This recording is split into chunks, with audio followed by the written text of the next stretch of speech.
Hello, কি অবস্থা? কেমন আছো সবাই? কি অবস্থা সবাই, কেমন আছো বলো?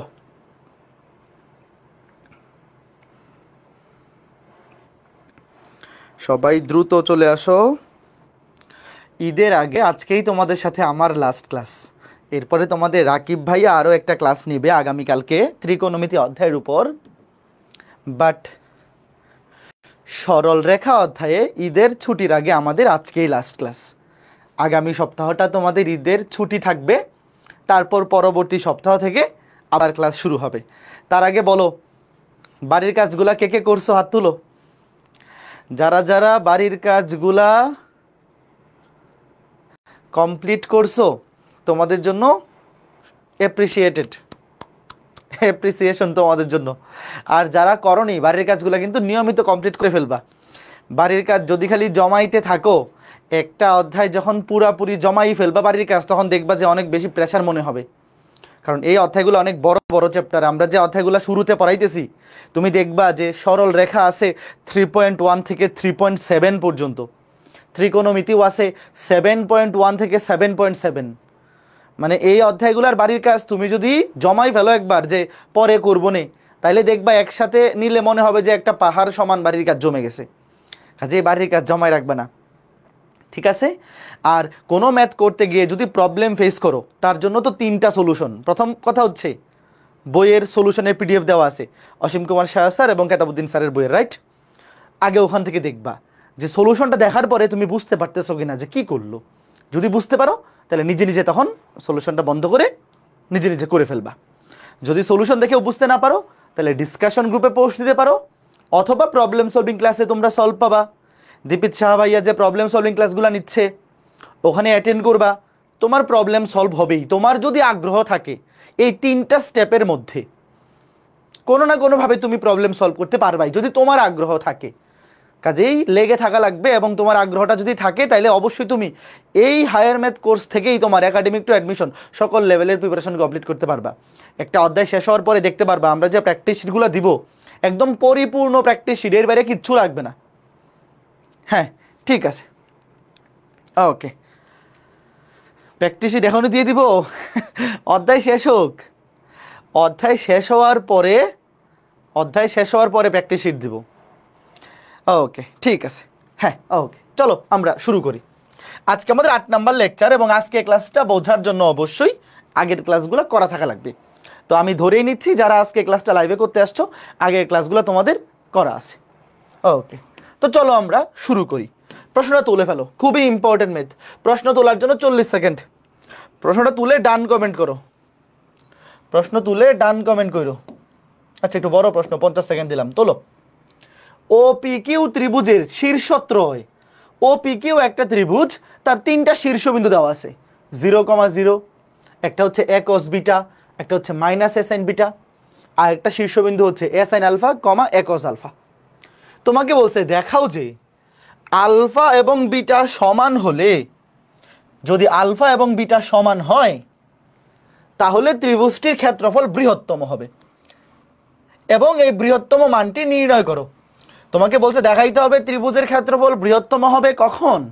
যখন আলফা বিটা সমান, এবং সেই বৃহত্তম ক্ষেত্রফলটা বের করতে বলছে।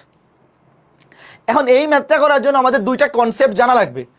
কে কে আগে থেকে এটা জানো বলো? আচ্ছা, প্রশ্ন তোলা হয়েছে বলো তো? প্রশ্ন তোলা হয়েছে?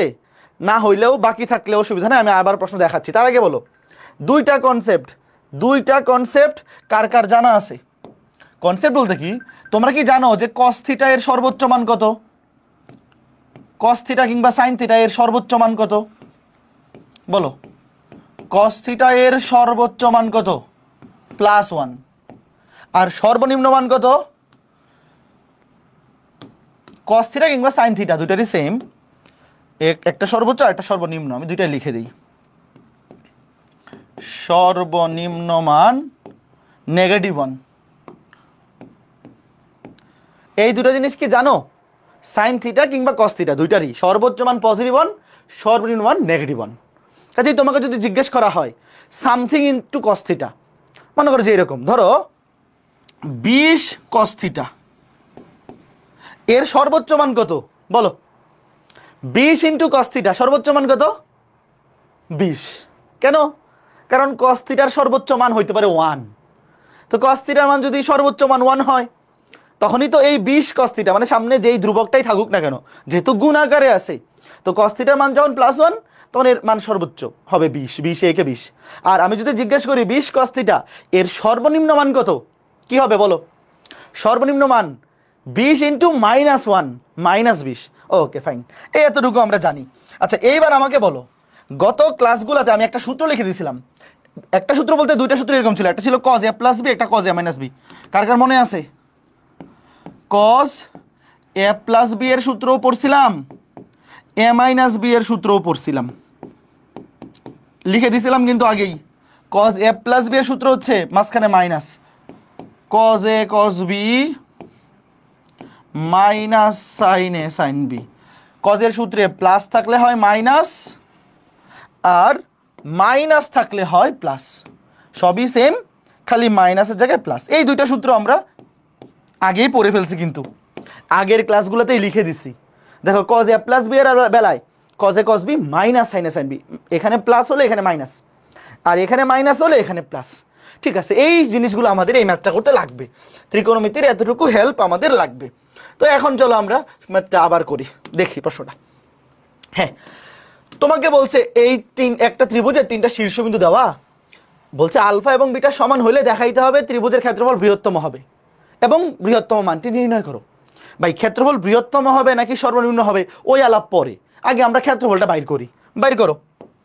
আচ্ছা তোমাদের কি মনে আছে যে একটা ত্রিভুজের 3টা শীর্ষবিন্দুর মধ্যে যে কোনো একটা বিন্দু যদি মূল বিন্দু হয়, তাহলে ক্ষেত্রফল নির্ণয় করার শর্টকাটটা তুমি কিন্তু চাইলে এটা শর্টকাট দিয়েও বের করতে পারো। কার কার মনে আছে বলো?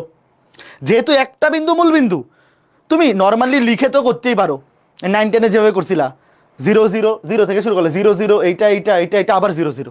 বাট শর্টকাটটা দিয়ে দেখাই দিই।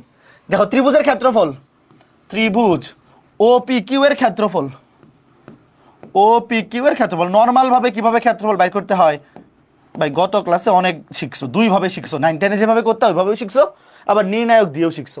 তো একটা যদি মূলবিন্দু হয় হাফ ইন্টু ত্রিভুজের ক্ষেত্রফল হাফ ইন্টু সেকেন্ড ব্র্যাকেট দিলাম, অথবা ফার্স্ট ব্র্যাকেট দিলেও হবে, ধরো ফার্স্ট ব্র্যাকেট দিতে, আবার সেকেন্ড ব্র্যাকেট দাও, আচ্ছা দিলেই হলো। এইটার ভুজের সাথে এটার কোটি গুণ। দেখো a cos beta a cos alpha গুণ হবে, a আর a গুণ করলে a square, cos beta cos alpha গুণ, তাহলে আলফাটাকে সাজায় লিখি, cos আলফাকে আগে লিখি, cos বিটাকে পরে লিখি, তারপর সূত্রের মাইনাস, এই বিন্দুর ভুজের সাথে এই বিন্দুর কোটি গুণ, তাহলে এখানে একটা সূত্রের মাইনাস আর এখানে আরেকটা মাইনাস, মাইনাসে মাইনাসে প্লাস হবে, a আর a গুণ করলে a স্কয়ার, এখানে sin আলফা এখানে sin বিটা, তো লেখার সময় আগে আলফাকে লিখি তারপরে বিটা, সুন্দর দেখা যাবে এতে। এই বুঝতে পারছো? তুমি যদি নর্মাল ভাবেও বের করো এটাই আসবে, কথা সেম।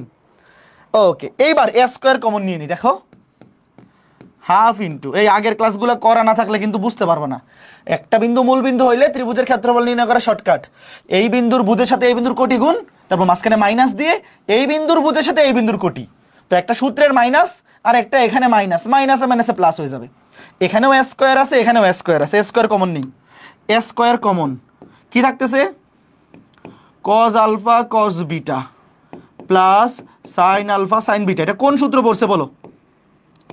এই যে বলো এটা কোন সূত্র? আলফাকে মনে মনে ধরো a, বিটাকে মনে মনে ধরো b, cos a cos b plus sin a sin b, কোন সূত্র বলো? এটা cos এর সূত্র, প্লাস থাকলে মাইনাস, মাইনাস থাকলে প্লাস হয়, মনে আছে? তো এটা হবে cos আলফা মাইনাস বিটা। এই পর্যন্ত কে কে বুঝছো? Half a square cos alpha minus beta, এটা কোন সূত্রটা পড়ছে? এই যে এটা দেখো, এই যে এটা cos a cos b plus sin a sin b, এখানে প্লাস থাকলে এখানে কিন্তু মাইনাস হয় সূত্রে, cos a মাইনাস b, তো এখানে আছে cos alpha cos beta plus sin alpha sin beta, এখানে প্লাস থাকায় এখানে হবে মাইনাস। ওকে, এখন আমাকে তোমরা বলো এই যে হাফ 1/2 এটা একটা ধ্রুব সংখ্যা, এও ধ্রুব সংখ্যা। দেখো আমাকে দেখাইতে বলছে যে দেখাও যে ত্রিভুজটার ক্ষেত্রফল বৃহত্তম হবে যদি আলফা এবং বিটা সমান হয়, তো দেখাইতে হবে এই দুইটার মধ্যে সম্পর্ক, আলফা এবং বিটা এর মধ্যে সম্পর্ক। তো এই a কিংবা 1/2 এর কিন্তু কোনো কাজ নাই, এখানে 1/2 হচ্ছে ধ্রুবক, a স্কয়ার এটাও ধ্রুবক। তো আমাকে বলো এই যে একটু আগে দেখাইছিলাম 20 ইন্টু cos থিটা, মনে করো cos আলফা মাইনাস বিটা, এই আলফা মাইনাস বিটা এটা তো একটা অ্যাঙ্গেল, তুমি মনে মনে চিন্তা করো এটা cos থিটা, তাহলে সামথিং ইনটু cos থিটা এর মান যদি বৃহত্তম হইতে চায়, দেখো এটাই তো ক্ষেত্রফলটা, ভালো মতো বুঝছো, আমরা বের করছি ক্ষেত্রফল এইটা, তো প্রশ্নে বলছে যে ক্ষেত্রফল বৃহত্তম হতে হবে, তো ক্ষেত্রফল যদি বৃহত্তম হয় তাহলে cos আলফা মাইনাস বিটা এর ভ্যালু কত হবে বলো, আলফা মাইনাস বিটা এটা তো একটা অ্যাঙ্গেল, মনে মনে চিন্তা করো cos থিটা 1 হইতে হবে, বুঝছো ঘটনা, লিখো ক্ষেত্রফল বৃহত্তম হবে, লিখো এবার একটু বাংলা লিখবা, ত্রিভুজ ও পি কিউ এর ক্ষেত্রফল বৃহত্তম হবে যদি cos থিটা এর মান 1 হয়, এখানে তো cos থিটা না, এখানে হবে cos, অ্যাঙ্গেলটা হচ্ছে আলফা মাইনাস বিটা, যদি cos আলফা মাইনাস বিটা এর ভ্যালু 1 হয়, কারণ cos থিটা এর ম্যাক্সিমাম ভ্যালু হচ্ছে 1, তাহলে এটা সমান 1 হয়। আচ্ছা এখন আমাকে বলো cos কত ডিগ্রির ভ্যালু 1, cos কত ডিগ্রির মান 1, 0 ডিগ্রি, তাকে আমি কি লিখতে পারি cos আলফা মাইনাস বিটা সমান cos 0, বলো লিখতে পারি? এটা তুমি ডিগ্রিতে চিন্তা না করে রেডিয়ানে চিন্তা করো, তুমি ডিগ্রিতেও চিন্তা করতে পারো, রেডিয়ানও চিন্তা করতে পারো, 0ই হবে। তাইলে এখন cos cos বাদ, তাহলে কি হবে আলফা মাইনাস বিটা সমান 0, আলফা মাইনাস বিটা সমান 0, cos cos বাদ, সুতরাং আলফা সমান বিটা, কে কে বুঝছো ম্যাথ শেষ, দেখো ম্যাথ কিন্তু মিলে গেছে, এই কয়জন বুঝছো একটু ভালো মতো দেখো, অনেকেরই বুঝতে অসুবিধা হইতে পারে, একজন বলছে ভাই এখানে মডুলাস দেওয়া লাগবে না, হ্যাঁ মডুলাস এখানে তুমি চাইলে দিতে পারো, বাট এটা তো পজিটিভই আসতেছে ভ্যালুটা, আলাদা করে মডুলাস না দিলেও চলবে, বুঝছো, মানে এখানে এই যে ক্ষেত্রফলটা তো পজিটিভই আসছে, দেখো এখানে কি সামনে কোথাও নেগেটিভ আছে, নাই তো, এই জন্য আলাদা করে মডুলাস দেই নাই, তুমি চাইলে দিয়ে রাখতে পারো, দিলেও কোনো ক্ষতি নাই। ওকে, তার মানে এই যে ক্ষেত্রফলটা বৃহত্তম হবে কখন, যখন কজের ভ্যালুটা বৃহত্তম হবে, কারণ বৃহত্তম ভ্যালু দিয়ে গুণ করলেই তো বৃহত্তম হবে, তো cos থিটা, কজের পরে অ্যাঙ্গেল যাই থাকুক তার ম্যাক্সিমাম ভ্যালু 1, এবং আমরা জানি cos 0 এর ভ্যালু হচ্ছে 1, তাহলে cos cos কাটা আলফা মাইনাস বিটা সমান 0, আলফা সমান বিটা, শেষ। আচ্ছা এইবার তোমাকে বলছে বৃহত্তম মানটি নির্ণয় করো, বৃহত্তম মান কোনটা, এই যে ক্ষেত্রফল, তাহলে বলো এই বৃহত্তম মানটা কত হবে, সুতরাং ত্রিভুজ ও পি কিউ এর বৃহত্তম ক্ষেত্রফল বাইর করতে বলছে, কত হবে, half into a square, 1/2 square into cos alpha minus beta, এর সর্বোচ্চ মান কত 1, এর সর্বোচ্চ মান হচ্ছে 1/1 দিয়ে কি গুণ করার দরকার আছে, আচ্ছা করে রাখি, 1 দিয়ে তো গুণ করা লাগে না, তুমি এক লাইনে উত্তর লিখে দেবে হাফ ইন্টু এ স্কোয়ার, এটাই সর্বোচ্চ মান, কে কে বুঝছো, এত বর্গ একক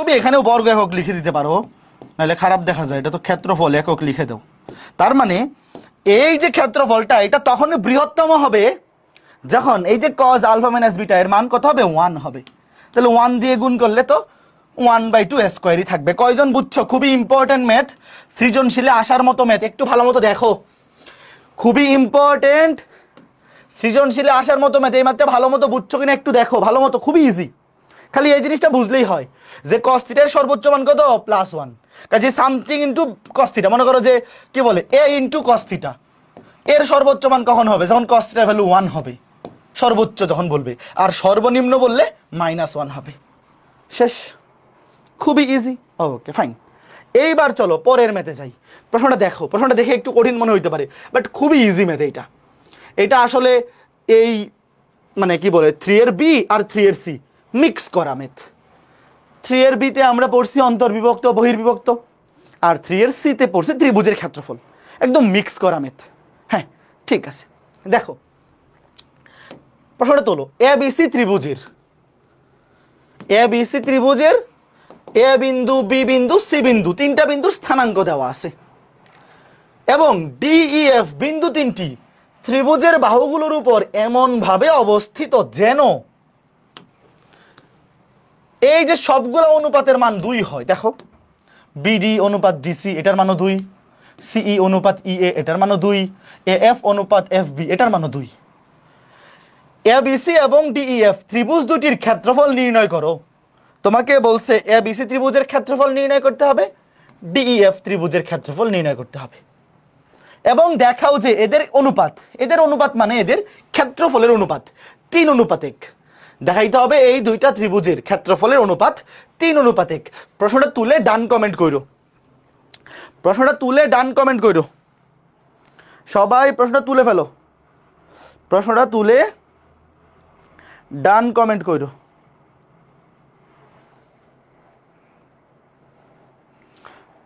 হ্যাঁ, এটা SW ছিল, আচ্ছা ঠিক আছে, আমি করে দিচ্ছি। আবার এটা অনেকে করতে গিয়ে প্রবলেম ফেস করতে পারে, এই জন্য আজকে ক্লাসে এটা করে দিব। তো যারা SW করে ফেলছো তোমরা তো ভেরি গুড, আর যারা করতে পারেনি ওদের জন্য করে দিব।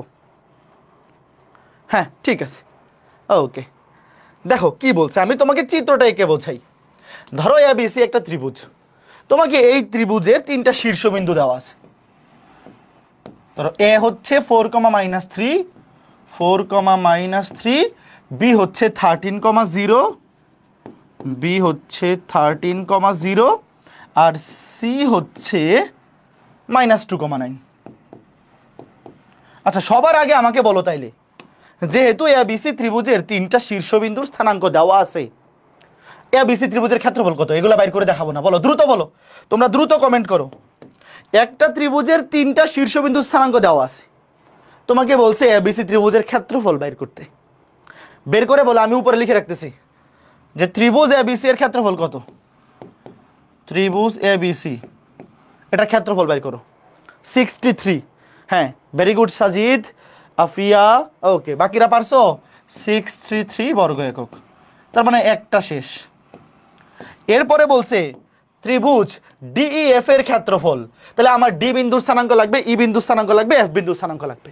তো শুরুতে দেখো এই যে BD/DC এটা সমান 2, এগুলো মনে মনে খেয়াল করে দেখো।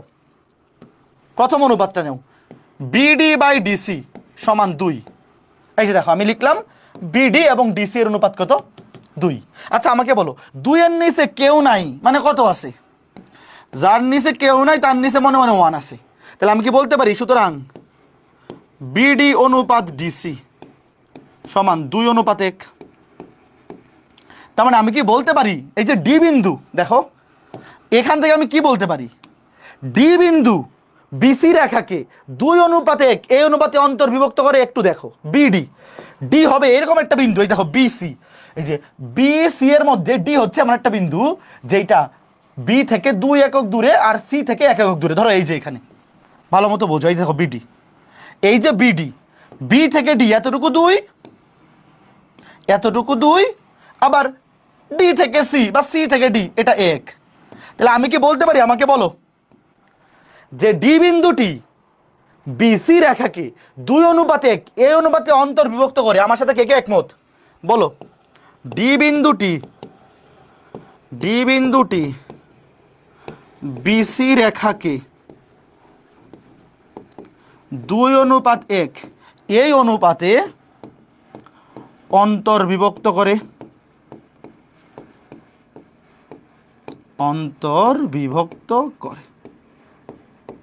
তাইলে এখন আমাকে বলো D বিন্দুর স্থানাঙ্ক কি হবে? খুবই ইজি। তাহলে D বিন্দুর স্থানাঙ্ক লিখো, আমি একটা করে দিব, বাকি দুইটা বাড়ির কাজ দিয়ে দিব, মানে বাকি দুইটা বিন্দু বের করা। নিচে 2 +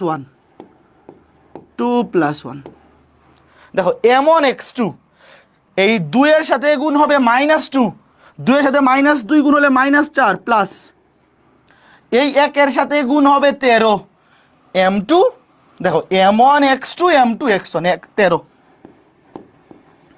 আবার M1 Y2, 2 এর সাথে গুণ হবে 9, 9 দুগুণে 18, প্লাস 1 এর সাথে গুণ হবে 0 মানে 0। এটা তাহলে কত আসতেছে? 13 থেকে 4 গেলে 9, 9 কে 3 দিয়ে ভাগ করলে 3, 18 কে 3 দিয়ে ভাগ করলে 6, 3,6। Very good. একইভাবে এই যে এইবার মনে মনে বাকিগুলো একটু খেয়াল করে দেখো, এই যে CE/EA এটা হচ্ছে 2, নিচে আছে 1, তার মানে CE/EA, ই বিন্দুটি CA রেখাকে বা AC রেখাকে 2:1 এই অনুপাতে অন্তর্বিভক্ত করে। এই দেখো CE, C থেকে E এটা হচ্ছে 2, ভালো মতো বুঝছো কিন্তু। এই দেখো C থেকে E, এই দেখো CE এটা হবে 2 আর EA হবে 1, এই যে এটা 2, এটা কয়জন বুঝছো বলো তো? তুমি চাইলে লিখে নিতে পারো, বাট এটা তো এখন মনে মনে বোঝাও। যে দেখো মনে মনে চিন্তা করো, সিই বাই ই এ সমান 2, 2 নিচে মনে মনে 1, তাইলে সিই, এই দেখো সি থেকে ই এতটুকু যদি 2 একক হয়, তাহলে ই থেকে এ এটা হবে 1 একক। বুঝছো? তাহলে বলো ই বিন্দু স্থানাঙ্ক কত? এটা বাড়ির কাজ, মানে এখনই করো, এগুলো আর করে দিব না। তুমি এবার লিখবা একইভাবে, যে এটার মতো করে লিখবা। কি লিখবা? যে ই বিন্দুটি সি এ রেখাকে 2:1 এই অনুপাতে অন্তর্বিভক্ত করে। তুমি যদি বলো সি এ রেখা তাহলে হবে 2:1, আর কেউ যদি বলে এসি রেখা তাহলে হবে 1:2। বলো এটা কত আসে? ই বিন্দুর স্থানাঙ্ক কত আসে? ঠিক একইভাবে দেখো A F divide by F B সমান 2, তাহলে এ থেকে এফ হবে 2, এই যে এ থেকে এফ এতটুকু হবে 2, আবার এফ থেকে বি এতটুকু হবে 1 একক। বুঝছো? খুবই সুন্দর ম্যাথ। তো লিখবা যে এফ বিন্দুটি এ বি রেখাকে 2:1 এই অনুপাতে অন্তর্বিভক্ত করে। তাইলে ই, সবাই কমেন্টে বলতেছে ই হচ্ছে 2,1, সবার কি মিলতেছে কিনা দেখো, ই 2,1, আর এফ কত? এফ 10,-1 মিলছে? না মিললে বইলো এফ 10,-1, 10,-1 বলো সবার আসছে কিনা? ই 2,1 আসছে কিনা বলো? ই 2,1 আর এফ 10,-1 আসছে কিনা বলো? তা যদি এসে থাকে শেষ। এই বুঝতে পারছো? একদম সিমিলার মেথ। এটা দেখেই তোমার বুঝে ফেলতে হবে যে ডি বিন্দু বিসি রেখাকে 2:1 অনুপাতে অন্তর্বিভক্ত করে, ই বিন্দু সি এ রেখাকে 2:1 অনুপাতে অন্তর্বিভক্ত করে, এফ বিন্দু এ বি রেখাকে 2:1 অনুপাতে অন্তর্বিভক্ত করে। এরপর তোমাকে বলছে ডিই এফ ত্রিভুজের ক্ষেত্রফল। আমি ত্রিভুজটা তোমাকে একে দেখাই, যদিও ওখানে না আঁকলেও চলবে। এই যে ডিই এফ, এই দেখো ডিই এফ, এই যে ত্রিভুজ। এইবার 3টা শীর্ষবিন্দু পেয়ে গেছি, বলো এই ত্রিভুজ ডিই এফ এর ক্ষেত্রফল বের করো। ডি বিন্দুর স্থানাঙ্ক পাইছি কত?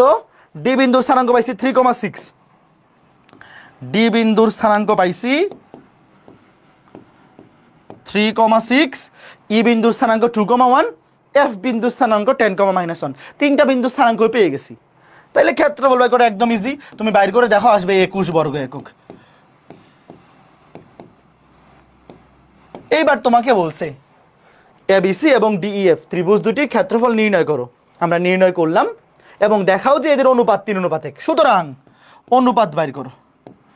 ত্রিভুজ এবিসি ডিভাইড বাই ত্রিভুজ ডিইএফ সমান 63/21 সমান 3। শেষ। সুতরাং লিখে দিবা, সুতরাং অনুপাত, সুতরাং ত্রিভুজ এবিসি অনুপাত ত্রিভুজ ডিইএফ সমান 3:1। নিচে যার নিচে কেউ নাই তার নিচে মনে মনে 1 আছে, তাই না? বলো কথা ক্লিয়ার কিনা? একদম ইজি। বলো, মানে এখানে ম্যাথটা একটু বড় হবে বাট খুবই ইজি। তুমি খালি প্রথমে বলবা ডি বিন্দু এসি রেখাকে ডি বিন্দু বিসি রেখাকে 2:1 অনুপাতে অন্তর্বিভক্ত করে, ডি বিন্দু স্থানাঙ্ক পেয়ে যাব।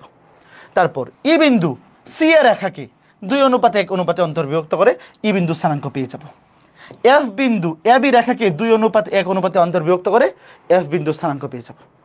তাহলে এ বি সি ত্রিভুজের ক্ষেত্রফল পেয়ে যাব, যেহেতু 3টা শীর্ষবিন্দু দেওয়া আছে। ডিইএফ ত্রিভুজের ক্ষেত্রফল পেয়ে যাব, আমরা 3টা শীর্ষবিন্দু স্থানাঙ্ক পেয়ে গেছি। তারপর খালি ভাগ করে দেয়া। Okay fine. 63কে 21 দিয়ে ভাগ করলে 3 হবে, নিচে কিছু নাই মানে মনে মনে 1 আছে। তাহলে 2টা ত্রিভুজের ক্ষেত্রফলের অনুপাত হবে 3:1। শেষ। খুবই সিম্পল, খুবই সুন্দর। এইবার অনেক দামি ম্যাথ, এইটা পরীক্ষায় অনেক বেশি আসে। প্রশ্নটা তোলো, 50 সেকেন্ড সময়। প্রশ্নটা তোলো। এই ঘড়িটার মাঝে মধ্যে কি হয়ে যায়, মাঝে মধ্যে কাজ করে মাঝে মধ্যে করে না। আচ্ছা দেখো,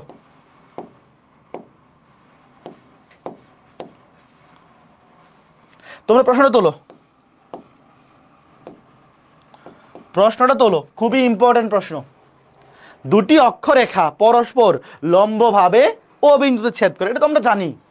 দুইটা অক্ষরেখা এক্স অক্ষ এবং ওয়াই অক্ষ পরস্পর লম্বভাবে ছেদ করে, এটা আমরা সবাই জানি।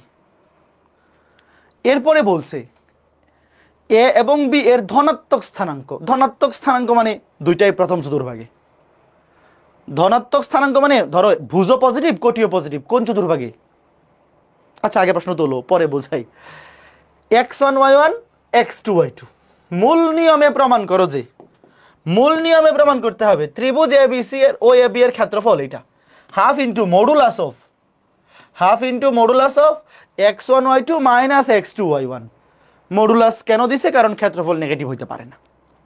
ওকে, প্রশ্ন তোলা শেষ করে ডান কমেন্ট করো। এখানে দুইটা জিনিস ইম্পর্টেন্ট, একটা হচ্ছে ধনাত্মক স্থানাঙ্ক। মূল বিন্দুর তো আর ধনাত্মক ঋণাত্মক চতুর্ভাগ বলতে কিছু নাই। তো দুইটা বিন্দুর ধনাত্মক স্থানাঙ্ক মানে ভুজ পজিটিভ কোটিও পজিটিভ। আমাকে বলো, এ বিন্দু এবং বি বিন্দু এই দুইটা বিন্দুর যদি ভুজ পজিটিভ হয় কোটিও পজিটিভ হয়, তাহলে এরা কোন চতুর্ভাগে থাকবে বলো তো? অবশ্যই প্রথম চতুর্ভাগে, এইটা একটা ব্যাপার। তারপরে হচ্ছে মূল নিয়মে প্রমাণ করো ত্রিভুজের ক্ষেত্রফল।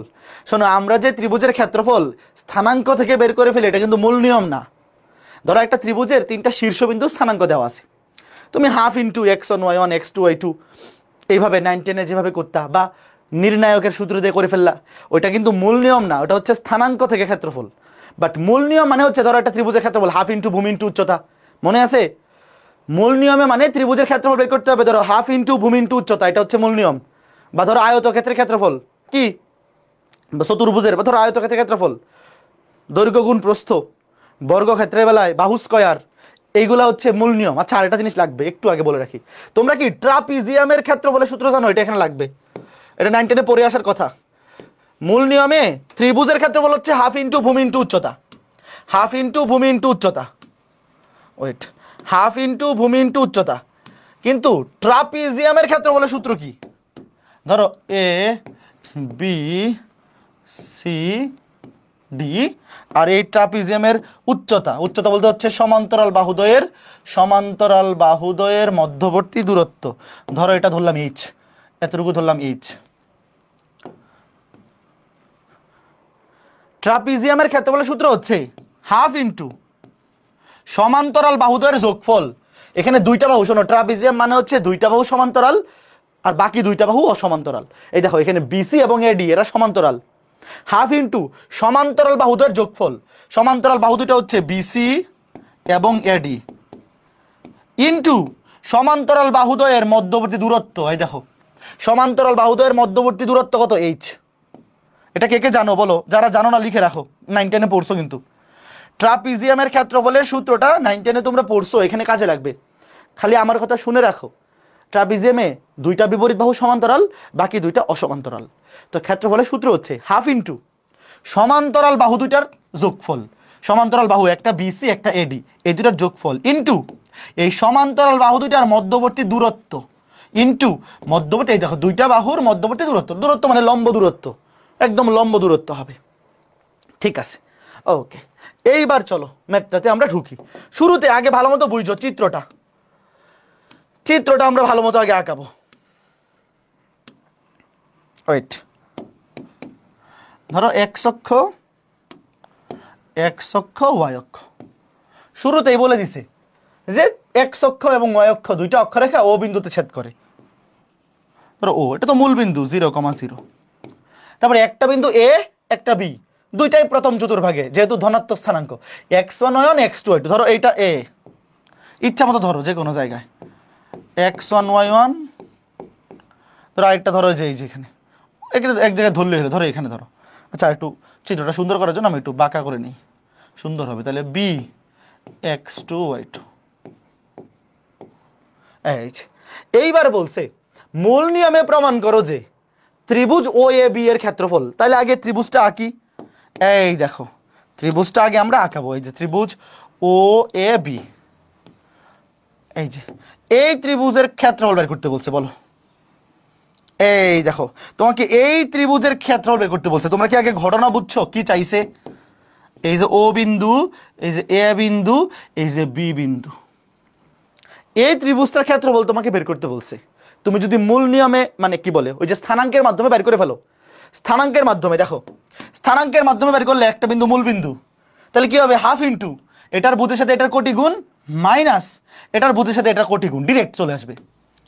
তো ডিরেক্ট উত্তর চলে আসবে, ওইভাবে করলে হবে না, কারণ এখানে বলেই দিছে মূল নিয়মে করতে হবে, মানে হাফ ইন্টু ভূমি ইন্টু উচ্চতা, ওইভাবে করতে হবে, স্থানাঙ্ক দিয়ে করলে হবে না।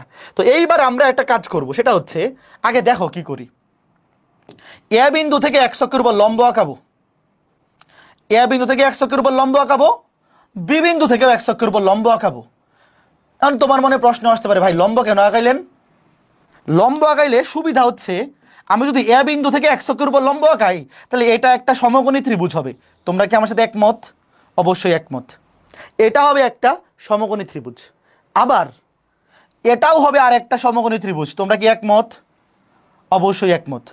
ভাই সমকোণী ত্রিভুজের ক্ষেত্রফল বের করা তো সবচাইতে ইজি, হাফ ইন্টু ভূমি ইন্টু উচ্চতা। আমি নামকরণ করতেছি, ওয়েট, খালি দেখো। ধরো এটা ও এ বি, এটা ধরো সি, এটা ধরো ডি। এখন একটা জিনিস খেয়াল করে দেখো, এই যে এই বিন্দুটার স্থানাঙ্ক যেহেতু x1, y1, এই যে এ বিন্দুর স্থানাঙ্ক যেহেতু x1, y1, তাহলে ও থেকে সি এতটুকু হবে x1, আর সি থেকে এ এতটুকু হবে y1। তোমরা কি আমার কথা বুঝতেছো? দেখো খুবই সুন্দর, এই যে যেহেতু এ বিন্দুর স্থানাঙ্ক x1, y1, তাহলে এই যে ও থেকে সি এতটুকু হবে x1, আর সি থেকে এ এতটুকু হবে y1। আমার সাথে একমত কিনা বললো, যদি দ্বিমত থাকো অবশ্যই বলবা। এটা x1, এটা y1। আবার যেহেতু বি বিন্দুর স্থানাঙ্ক x2, y2, তাহলে অবশ্যই এই যে ও থেকে ডি, আমি তোমাকে একদম এইভাবে এঁকে দেখাই, এই যে ও থেকে ডি এতটুকু হবে x2, এবং ডি থেকে বি এতটুকু হবে y2। তোমরা কি আমার সাথে একমত? একমত। এইবার আমার কথা শোনো, তোমাদের চিত্রের মধ্যে এইগুলো আঁকানোর দরকার নেই, আমি তোমাকে বোঝানোর জন্য আঁকাইতেছি। তোমরা এইগুলো আঁকাইও না, খালি দেখো। আমার কি এই ত্রিভুজটার ক্ষেত্রফল দরকার না? দেখো, আমার এই ত্রিভুজটার ক্ষেত্রফল বের করতে হবে। তোমার এভাবে দাগ টানার দরকার নাই খাতার মধ্যে, তুমি খালি দেখো। আমি একটা লাইন লিখবো, তোমরা আমার সাথে একমত কিনা বলবা। ত্রিভুজ ও এ বি এর ক্ষেত্রফল, আমি একটা লাইন লিখবো, খালি দেখো, আগে দেখতে থাকো। সমান ত্রিভুজ ও এ সি এর ক্ষেত্রফল, ও এ সি এর ক্ষেত্রফল যোগ, আচ্ছা এই ক্ষেত্রটার নাম কি বলো? এই যে এই ক্ষেত্রটা এ বি বা এ সি ডিবি, এটা কি ট্রাপিজিয়াম না? দেখো এই যে চতুর্ভুজটা, এই চতুর্ভুজের দেখো এই বাহু আর এই বাহু কিন্তু সমান্তরাল, কারণ উভয়ই এক অক্ষের উপর লম্ব, আর এই দুইটা বাহু অসমান্তরাল। বুঝতেছো? এই পাশের দুইটা বাহু সমান্তরাল, কিন্তু উপরে নিচে এই দুইটা অসমান্তরাল, এটা ট্রাপিজিয়াম। নাম হচ্ছে এসিডিবি, এসিডিবি ট্রাপিজিয়ামের ক্ষেত্রফল, ট্রাপিজিয়ামের ক্ষেত্রফল।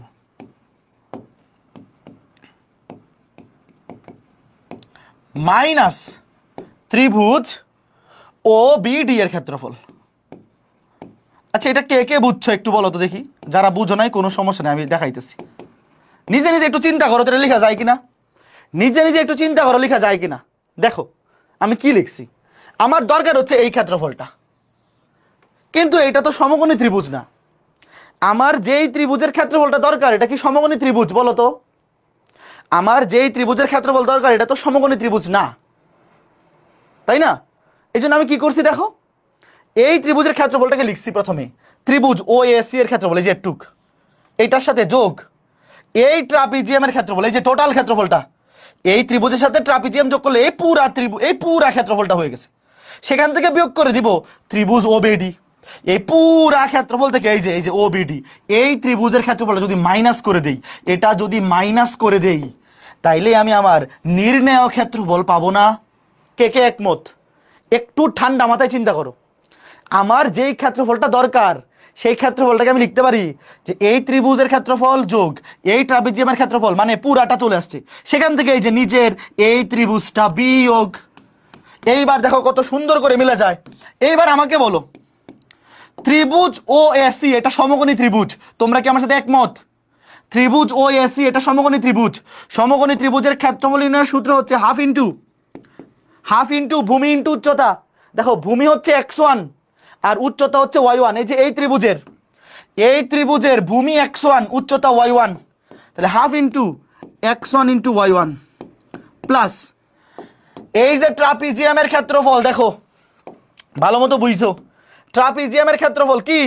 ট্রাপিজিয়ামের ক্ষেত্রফল হচ্ছে হাফ ইন্টু সমান্তরাল বাহুদ্বয়ের যোগফল ইন্টু সমান্তরাল বাহুদ্বয়ের মধ্যবর্তী দূরত্ব। দেখো সমান্তরাল বাহুদ্বয়ের যোগফল, এই যে এটা একটা সমান্তরাল বাহু, এইটা একটা সমান্তরাল বাহু, এই দুইটা সমান্তরাল বাহু, এদের যোগফল y1 প্লাস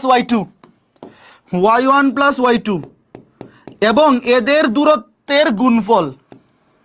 বলো এই দুইটা বাহুর দূরত্ব কত? সি থেকে ডি না? আমি যদি তোমাকে জিজ্ঞেস করি এই যে দুইটা সমান্তরাল বাহু, এদের মধ্যবর্তী দূরত্ব কত, তুমি কি বলবা? সিডি, তাই তো? এই যে সি থেকে ডি, তাহলে বলো সি থেকে ডি এর দৈর্ঘ্য কত? এখান থেকে এই পর্যন্ত পুরাটা হচ্ছে x2, সেখান থেকে x1 বাদ দিলেই তো হয়। এই যে সিডি, কয়জন বুঝছো? এই যে সি থেকে ডি, x2 মাইনাস x1, টোটালটা হচ্ছে x2, এতটুকু ওসি x1, তাহলে x2 থেকে x1 বাদ দিলে থাকবে সিডি, x2 মাইনাস x1। এটা কয়জন বুঝছো? আই ডোন্ট নো, একটু দেখো। তারপরে মাইনাস, এই যে আমি আবার বলি, হাফ ইন্টু সমান্তরাল বাহুদ্বয়ের যোগফল, half into y1 plus y2 into সমান্তরাল বাহু দুইটার মধ্যবর্তী দূরত্ব। এই মধ্যবর্তী দূরত্বটা হচ্ছে সিডি, কারণ সিডি এই দুইটার সাথে কি লম্বভাবে আছে। তো সি থেকে ডি হবে x2, টোটালটা x2 থেকে x1 বিয়োগ, ওকে ফাইন। তারপরে ত্রিভুজ ওবিডি এর ক্ষেত্রফল। ভাইয়া ত্রিভুজ ওবিডি এটাও কিন্তু সমকোণী ত্রিভুজ, কারণ এই যে এটা সমকোণ ছিল। তাহলে হাফ ইন্টু ভূমি ইন্টু উচ্চতা, ভূমি x2, উচ্চতা y2, যে হাফ ইন্টু ভূমি হচ্ছে x2, উচ্চতা হচ্ছে y2। এইবার গুণ করে দিলে ম্যাথ শেষ। Half into x2 y2। শোনো, আমরা মডুলাস একবারে লাস্টের লাইনে দিব। ত্রিভুজের ক্ষেত্রফল যে পজিটিভ হবে এটা তো আমরা সবাই জানি, তো মডুলাসটা একবারে সবার লাস্টের লাইনে দিব। আগে কাটাকুটি করো, আগে গুণ করে কাটাকুটি করো। মডুলাস আগেই বসানোর দরকার নাই, মডুলাস সবার লাস্টের লাইনে দিব। হাফ x1 y1 প্লাস, গুণ করো, হাফ, এটা দিয়ে গুণ করলে x2 দিয়ে আগে গুণ করো, x2 y1 plus half x2 y2, তারপর মাইনাস হাফ x1 y2, তারপরে মাইনাস হাফ এটা মিস গেল তো, হাফ x1 y1, আগে x1 y1টা লিখে নেই, হাফ x1 y1, তারপরে minus half x1 y2, half x1 y2, আর এখানে আগে থেকে আছে মাইনাস হাফ x2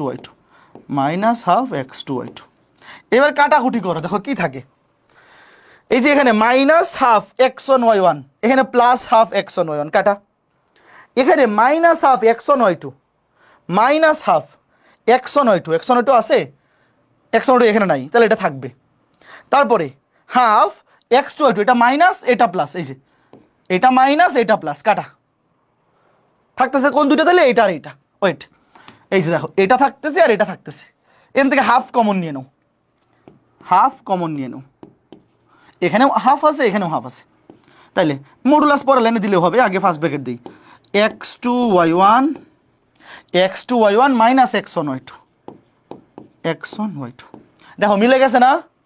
মিলে গেছে, তবে একটু ঝামেলা। দেখো এখানে আমাদের আসছে x2 y1 half common minus x1 y2, কিন্তু এখানে তো উল্টা আছে। এবার কি করব বলো তো? এবার কি করব?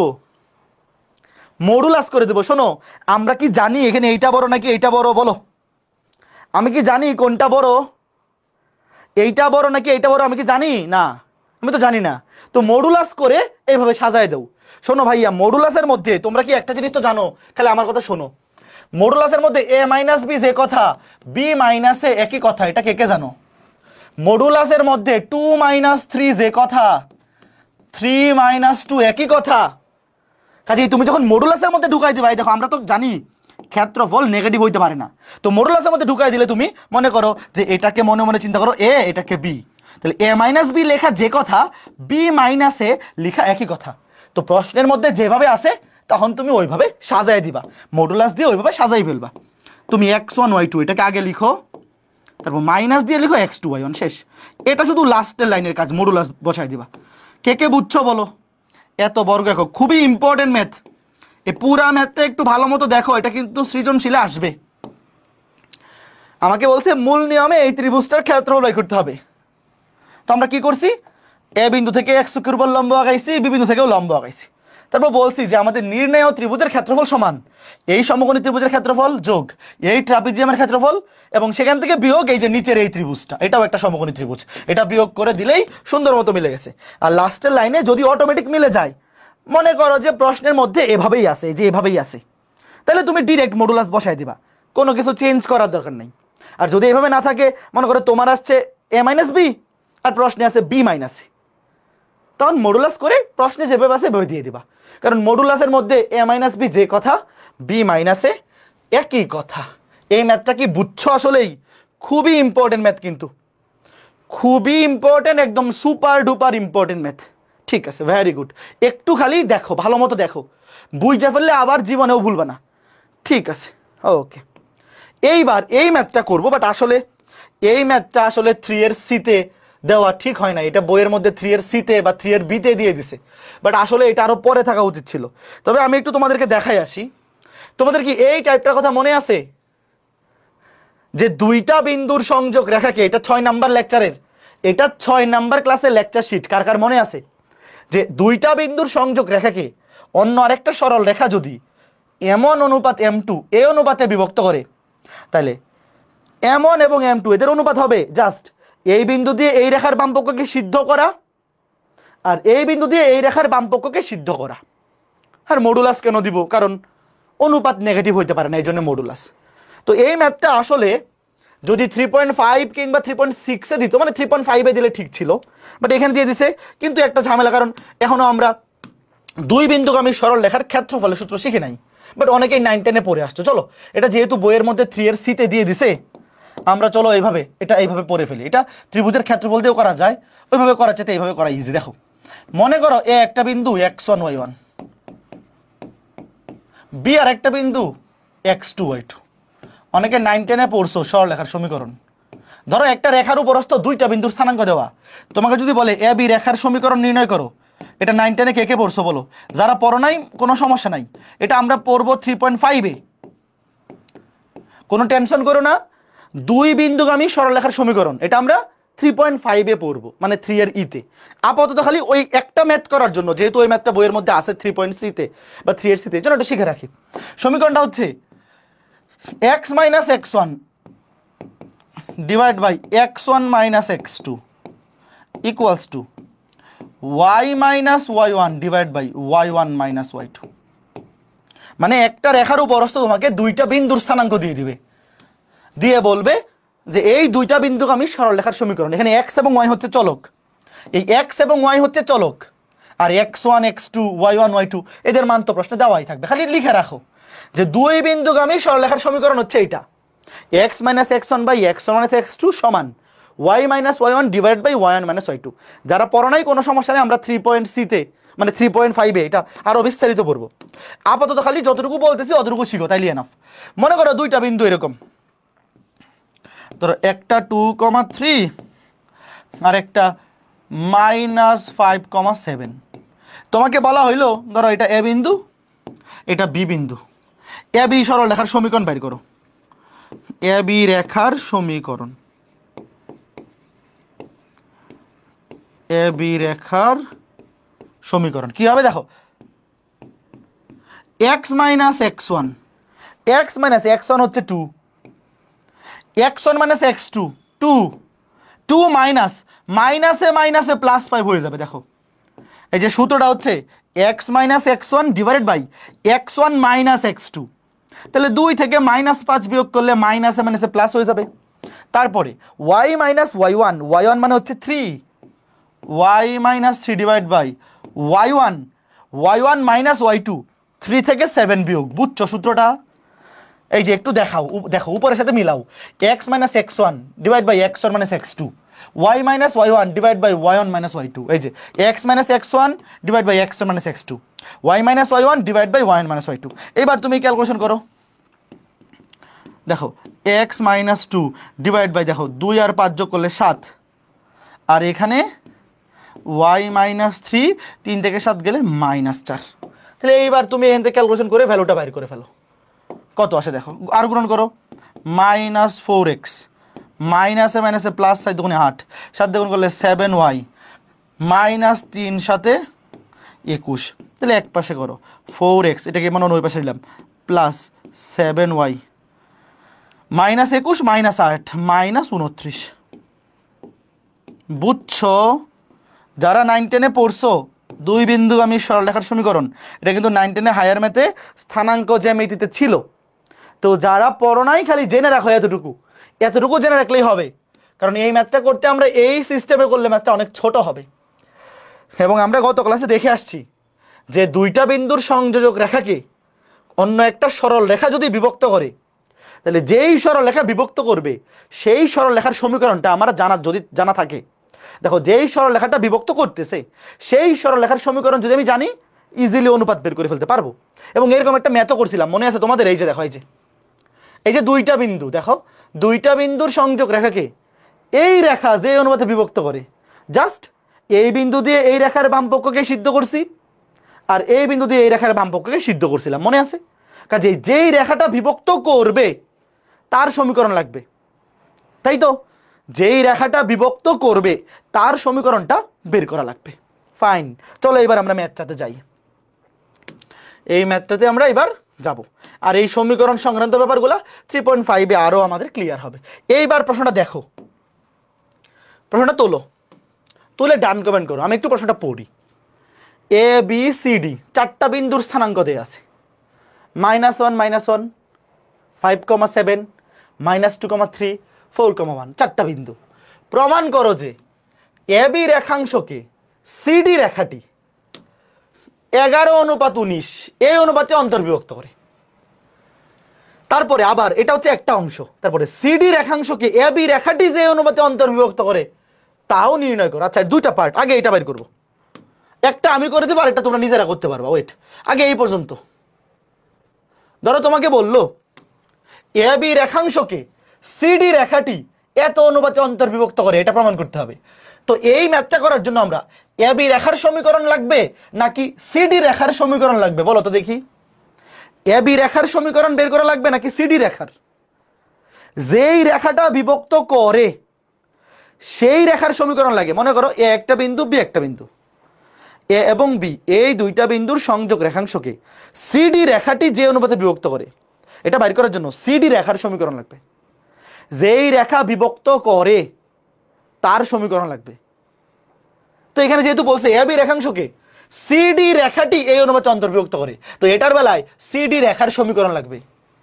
আবার পরবর্তী অংশে সিডি রেখাংশকে এ বি রেখাটি যে অনুপাতে বিভক্ত করে সেখানে এ বি রেখার সমীকরণ লাগবে। আচ্ছা, ওই আলাপ পরে প্রশ্ন তোলা হয়েছে কিনা বলো? হ্যাঁ, ভেরি গুড, এই তো বুঝতেছো। ওকে, হ্যাঁ ওমর ফারুক, তুমি নতুন ভর্তি হয়েছো, আগে ক্লাসগুলো কমপ্লিট করো।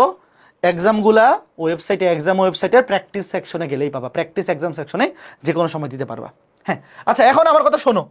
তাহলে শুরুতে আমরা কি করব? এ বি রেখাংশকে সিডি রেখাটি দেখাইতে হবে এত অনুপাতে অন্তর্বিভক্ত করে। এরা উত্তরটা দিয়েই দিছে প্রশ্নে নাও দেওয়া থাকতে পারে, তোমাকে বলতে পারে এ বি রেখাংশকে সিডি রেখাটি কি অনুপাতে অন্তর্বিভক্ত করে নির্ণয় করো।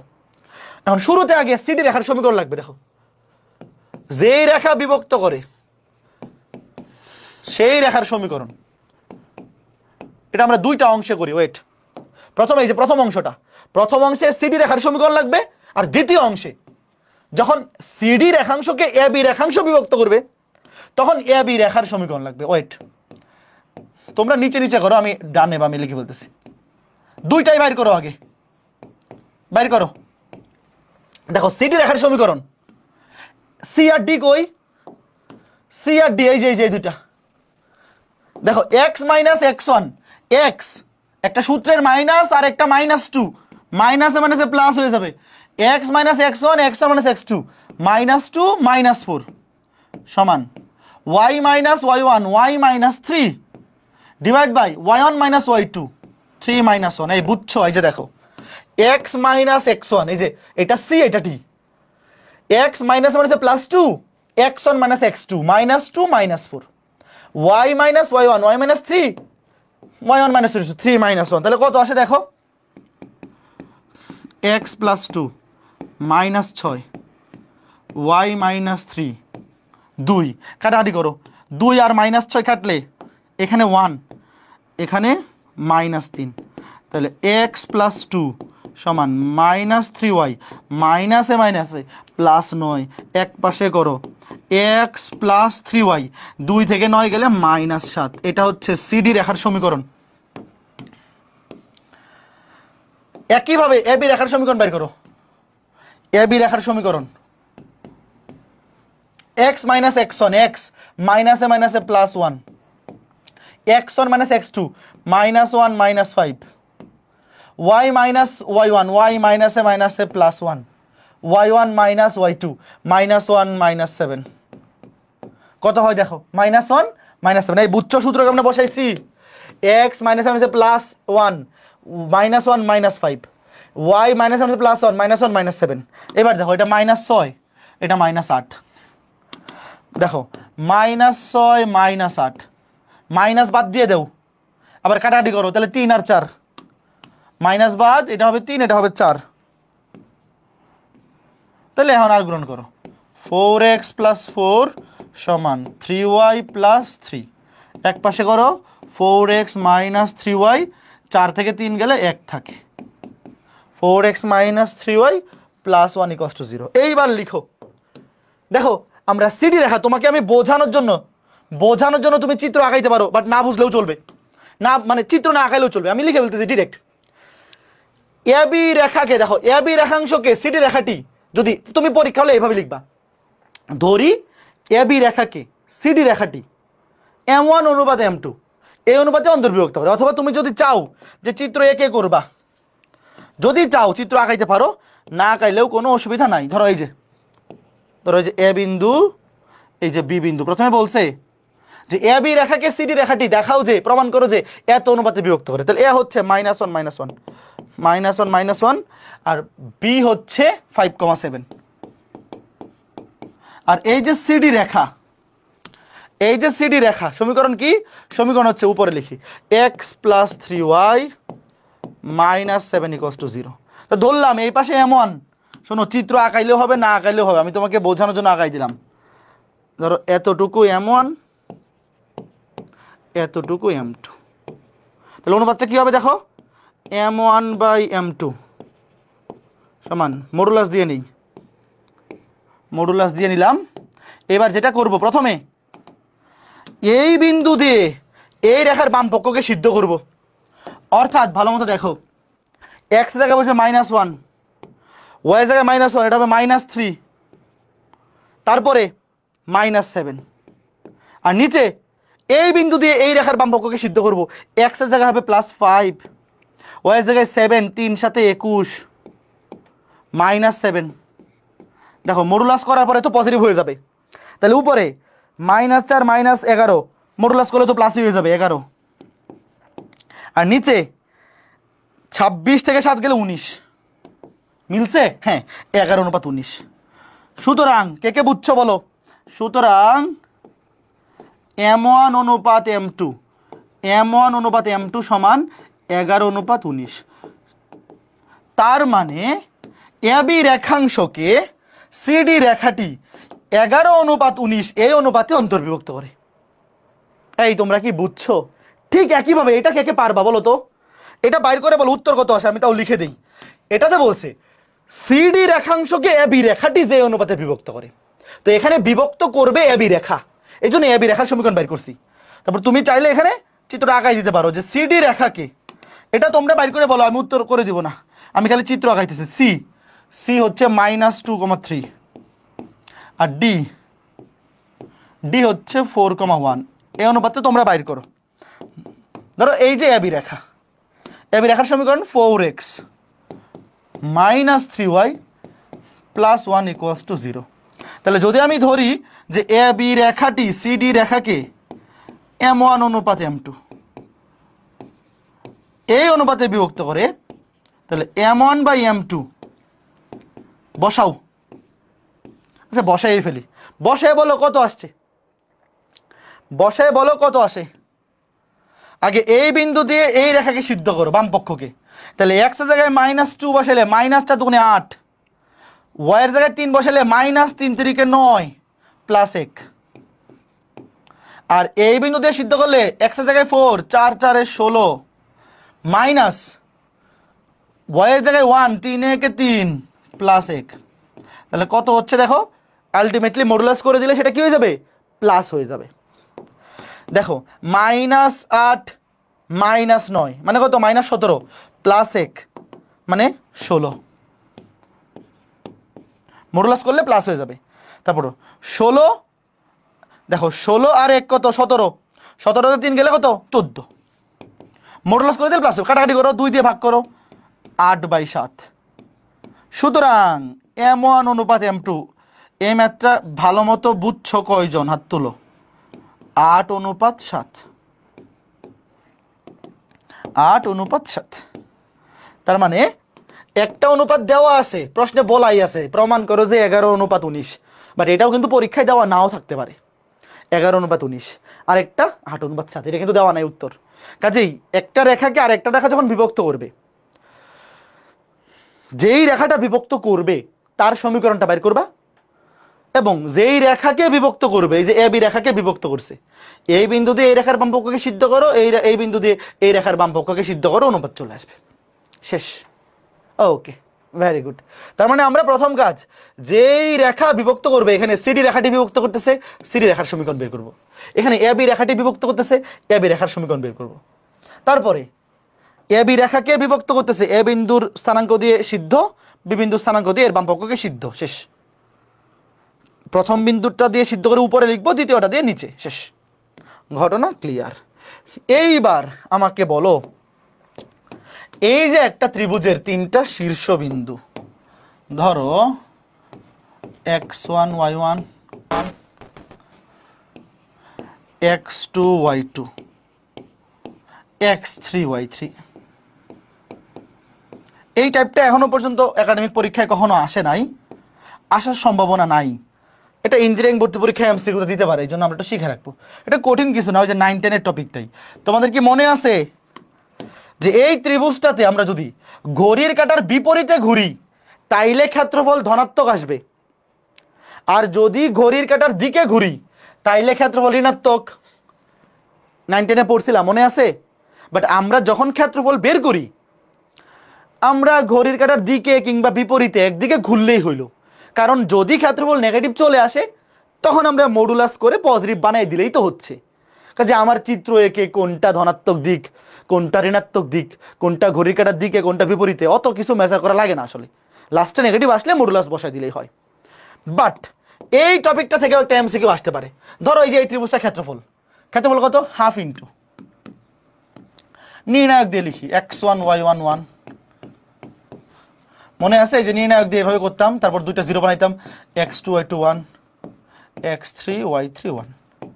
আচ্ছা, এই ক্ষেত্রফলটা পজিটিভ হবে নাকি নেগেটিভ হবে সেটার উপর এই 1/2 এর কোনো হাত আছে বলো তো? এই ত্রিভুজটার ক্ষেত্রফল পজিটিভ হবে নাকি নেগেটিভ হবে সেটা ডিপেন্ড করতেছে কার উপর? এই নির্ণায়কটার উপর, নেতটুকুর উপর।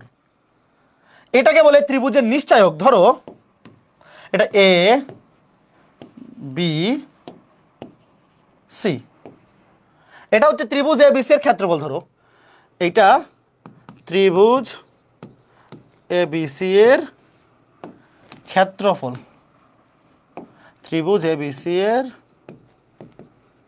ক্ষেত্রফল। আর শুধুমাত্র এতটুকুকে বলে নিশ্চায়ক। এই ত্রিভুজটার ক্ষেত্রফল পজিটিভ নাকি নেগেটিভ, মানে ক্ষেত্রফল তো আলটিমেটলি পজিটিভই হবে, কিন্তু এই ভ্যালুটা পজিটিভ আসবে নাকি নেগেটিভ আসবে, মানে তুমি ঘড়ির কাঁটার দিকে ঘুরতেছো নাকি বিপরীতে ঘুরতেছো, এটা ডিপেন্ড করতেছে এর ভ্যালুর উপর। তো এই জিনিসটাকে বলে এ বি সি ত্রিভুজের নিশ্চায়ক। ত্রিভুজ এ বি সি এর নিশ্চায়ক, এটাকে বলে ডেল্টা এ বি সি। এই যে এই চিহ্ন, এই যে delta, delta A B C, just এই জিনিসটা। অনেকে এটা আবার ক্ষেত্রফল দিয়েও করে ফেলে, তুমি চাইলে এই ম্যাথটা ক্ষেত্রফল দিয়েও করতে পারবা, বাট নিশ্চয়ক দিয়ে করাটা সুন্দর দেখা যায়, কারণ এই সামনে হাফ, এই হাফের কোনো কাজ নাই আসলে। এটা ধনাত্মক মানে ধনাত্মক দিকে ঘুরতেছি নাকি ঋণাত্মক দিয়ে ঘুরতেছি সেটা ডিপেন্ড করে এই নিশ্চয়কের উপর। দেখো এই যে জাস্ট এর চিহ্ন, ওয়েট, তুমি এই ভ্যালুটা বের করলা, বের করার পর যদি দেখো অটোমেটিক অ্যান্সার পজিটিভ আসছে, তার মানে আমি কি ডিসিশন নিতে পারি যে আমরা ঘড়ি কাটার বিপরীতে ঘুরছি। কথা কি সত্য? বুঝছো ভালো মতো। তুমি এই নিশ্চয়কটার ভ্যালু বাইর করলা, বাইর করার পরে যদি দেখো অ্যান্সার কি আসছে অটোমেটিক পজিটিভ, তার মানে আমরা ঘড়ি কাটার বিপরীতে ঘুরছি। ঘড়ি কাটার বিপরীতে ঘোরা মানে ধনাত্মক ক্রমে ঘোরা, ধনাত্মক ক্রম মানে ঘড়ি কাটার বিপরীতে। আর যদি এটা অ্যান্সারটা নেগেটিভ আসে, নিশ্চয়কের ভ্যালু যদি নেগেটিভ আসে, তার মানে আমরা ঘুরছি ঘড়ি কাটার দিকে, মানে ঋণাত্মক দিকে। তোমরা কি বুঝতে পেরেছো আমি কি বলতেছি? ক্ষেত্রফল তো অলওয়েজ পজিটিভ, তুমি যেদিকে ঘুরো ক্ষেত্রফল তো তুমি নেগেটিভ নিতে পারবা না। কিন্তু এই যে নিশ্চয়কটার ভ্যালু যদি পজিটিভ আসে, তাহলে আমি ডিসিশন নিতে পারবো যে আমরা ঘড়ি কাটার বিপরীতে ঘুরছি বা ধনাত্মক ক্রমে ঘুরছি। ঘড়ি কাটার বিপরীতে ঘোরা মানে ধনাত্মক ক্রমে ঘোরা, আর ঘড়ি কাটার দিকে ঘোরা মানে ঋণাত্মক ক্রমে ঘোরা। এতটুকু আমরা বুঝলাম। তো এখন এখান থেকে কয়েকটা টাইপ, এগুলা একাডেমিকে এখনো পর্যন্ত আসে নাই। আমি আবার বলে দিচ্ছি, এই টাইপগুলো এখনো পর্যন্ত একাডেমিক টাইপে আসে নাই, অ্যাডমিশনে আসতে পারে, এই জন্য আমরা শিখে রাখবো। ওকে, তো দেখো প্রশ্নটা তোলো। টি এর মান কত হলে এই যে একটা বিন্দু, এই যে একটা বিন্দু, এই যে আরেকটা বিন্দু, এই তিনটা বিন্দু ধনাত্মক ক্রমে অবস্থান করে একটি ত্রিভুজ গঠন করবে, ধনাত্মক ক্রমে। এখন আমাকে বলো একটা ত্রিভুজ ধনাত্মক ক্রমে আছে কিনা, মানে তিনটা বিন্দু, তুমি মনে মনে চিন্তা করো, এটা এ বিন্দু, এটা বি বিন্দু, এটা সি বিন্দু, এই তিনটা বিন্দু ধনাত্মক ক্রমে আছে কিনা বোঝার উপায় কি? ধনাত্মক ক্রমে তখনই থাকবে যখন নিশ্চয়কের ভ্যালু পজিটিভ হবে, মানে গ্রেটার দেন 0। কে কে বুঝছো? ওয়েট, ক্ষেত্রফলের সাথে কিন্তু কোনো সম্পর্ক নাই। ক্ষেত্রফল কিন্তু সারা জীবন পজিটিভ, ক্ষেত্রফল নেগেটিভ হয় না। কিন্তু এই নিশ্চয়কের মান যদি পজিটিভ হয়, পজিটিভ মানে হচ্ছে গ্রেটার দেন 0।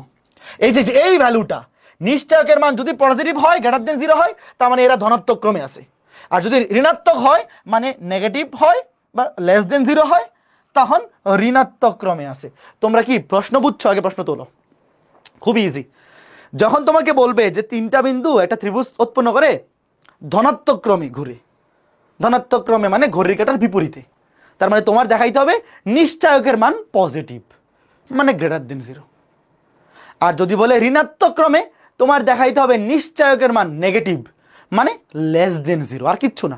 প্রশ্ন তুলে ফেলছো, তুমি খালি লিখবা যে এই তিনটি বিন্দু, তুমি নামকরণ করো। ওয়েট, তুমি নাম দেও, শুরুতে লিখবা, ধরি এটা এ বিন্দু, এটা বি বিন্দু, এটা সি বিন্দু, লিখবা এ বি সি বিন্দু ত্রয় ধনাত্মক ক্রমে অবস্থান করে ত্রিভুজ গঠন করবে যদি delta A B C greater than 0 হয়। বুঝছো? তোমরা একটু বাংলায় লিখবা। কি লিখবা? বাংলায় লিখবা এ বি সি বিন্দু ত্রয় ধনাত্মক ক্রমে অবস্থান করে ত্রিভুজ তৈরি করবে যদি ডেল্টা এবিসি মানে নিশ্চয়ক, এই ত্রিভুজের এবিসি ত্রিভুজের নিশ্চয়ক গ্রেটার দেন 0 হয়। এখন আগে বাইর করো, এখন লিখো, এখন আগে নিশ্চয়কটা বাইর করো, ডেল্টা এবিসি আগে বাইর করে লাস্টে পরে গ্রেটার দেন 0 বসাবেন। আগে বাইর করো, মনে আছে? আগে এই যে x1 y1 1, একটু বড় লাগবে, এটা পরে লিখি, 2t + 1, তারপরে t + 2, তারপরে সূত্রের 1, তারপরের বিন্দুটা কি 2 - t, তারপরেরটা 2 - 5t, তারপর এটা কত সূত্রের 1, তারপরে 5t 7t, 5t 7t, লাস্টেরটা সূত্রের 1। এবার এটার মান বের করো, দুইটাকে 0 বানাবো কেমনে? প্রথম সারি থেকে দ্বিতীয় সারি বিয়োগ, দেখো কি হয়। এখান থেকে বিয়োগ করলে 2t মাইনাসে মাইনাসে প্লাস t বিয়োগ করতেছি, এটা হবে 3t, আর 1 থেকে 2 বিয়োগ হলে -1। এখানে বিয়োগ করো, t থেকে -5t বিয়োগ হলে মাইনাসে মাইনাসে প্লাস 6t, 2 থেকে 2 বিয়োগ করলে 0, 2 থেকে 2 বিয়োগ 0 লেখা লাগবে না, 1 থেকে 1 গেলে 0। তারপরে একইভাবে এই বুঝছো কি করছি? গত ক্লাসটা যারা করছো, প্রথম সারি থেকে দ্বিতীয় সারি বিয়োগ করছি। বিয়োগ করা তো এখানে শিখাইতে হবে না, বিয়োগ করা তো এই বয়সে শেখানো জিনিস না। এরপরে এটা থেকে এটা বিয়োগ করো, -t -5t হবে -60, 2 - 60, এটা থেকে এটা বিয়োগ করো, -5t -7t -12t হবে, 2 -12t, 1 থেকে 1 0। আর 3 নাম্বার সারি যেভাবে ছিল এভাবেই থাকবে, 3 নাম্বার সারি যেভাবে ছিল সেভাবেই থাকবে।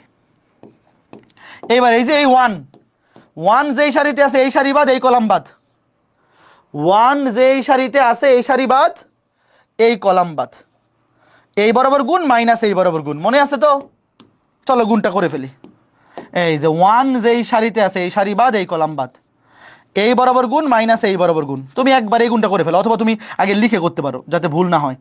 3t - 1, এটার সাথে এটা গুণ হবে 2 - 12t, তারপর বিয়োগ হবে এই বরাবর গুণ 2 - 60 এর সাথে গুণ হবে 60, তাহলে 60 এর সাথে গুণ হবে 2 - 60, 2 - 60।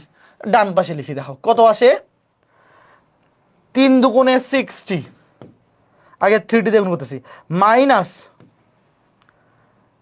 3 বারং 36t স্কোয়ার, 3 বারং 36t স্কোয়ার, তারপরে -2, মাইনাসে মাইনাসে প্লাস 12t, তারপর বিয়োগ -6 দুগুণে 12t, মাইনাসে মাইনাসে প্লাস 36t স্কোয়ার, মাইনাসে মাইনাসে প্লাস 36t স্কোয়ার। এইবার কাটাকাটি করো, 36t স্কোয়ার 36t স্কোয়ার কাটা, -12t প্লাস 12t কাটা, থাকবে শুধু 6t - 2। এই পর্যন্ত কে কে পারছো আগে বলো। এটা হচ্ছে নিশ্চয়ক, এটা হচ্ছে নিশ্চয়কের ভ্যালু। তাহলে এইবার প্রশ্ন মতে কি হবে, 6t - 2, এই যে নিশ্চয়কের মানটা 6t - 2, এটা কি হইতে হবে, গ্রেটার দেন 0। তাইলে 6t - 2 ওই পাশে গিয়ে প্লাস হয়ে যাবে, গ্রেটার দেন 2 ভাগ করে দাও 6 দিয়ে, তার মানে t এর মান হইতে হবে গ্রেটার দেন 1/3, শেষ, এটাই অ্যান্সার। তার মানে t এর মান হইতে হবে 1/3 এর চাইতে বড়। এই যে ম্যাথ শেষ। তোমাকে বলছে যে t এর মান কত হলে এই তিনটা বিন্দু ধনাত্মক ক্রমে অবস্থান করে ত্রিভুজ উৎপন্ন করবে। আমরা তো একটু আগে শিখে আসলাম যে ধনাত্মক ক্রমে তখনই থাকবে যখন নিশ্চয়কটার মান গ্রেটার দেন 0। যখন আমরা ত্রিভুজের ক্ষেত্রফল বের করি তখন সামনে হাফ হয়, হাফ ইন্টু এইটা। বাট এটার চিহ্ন পজিটিভ হবে নাকি নেগেটিভ হবে সেটা কিন্তু এই হাফের উপর 1/2 এর উপর ডিপেন্ড করে না, চিহ্ন ডিপেন্ড করে শুধু এই এতটুকুর ভ্যালুর উপর। এই জন্য এটাকে বলে নিশ্চয়ক, যে এটার ভ্যালু পজিটিভ নাকি নেগেটিভ এটা ডিপেন্ড করবে এই জাস্ট নিশ্চয়কটার উপর, এতটুকুর ভ্যালুর উপর। তো এটার ভ্যালু আমরা বের করে দেখাবো যখন বলবে ধনাত্মক ক্রমে।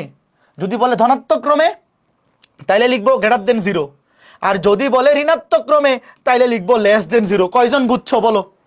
খুবই ইজি না?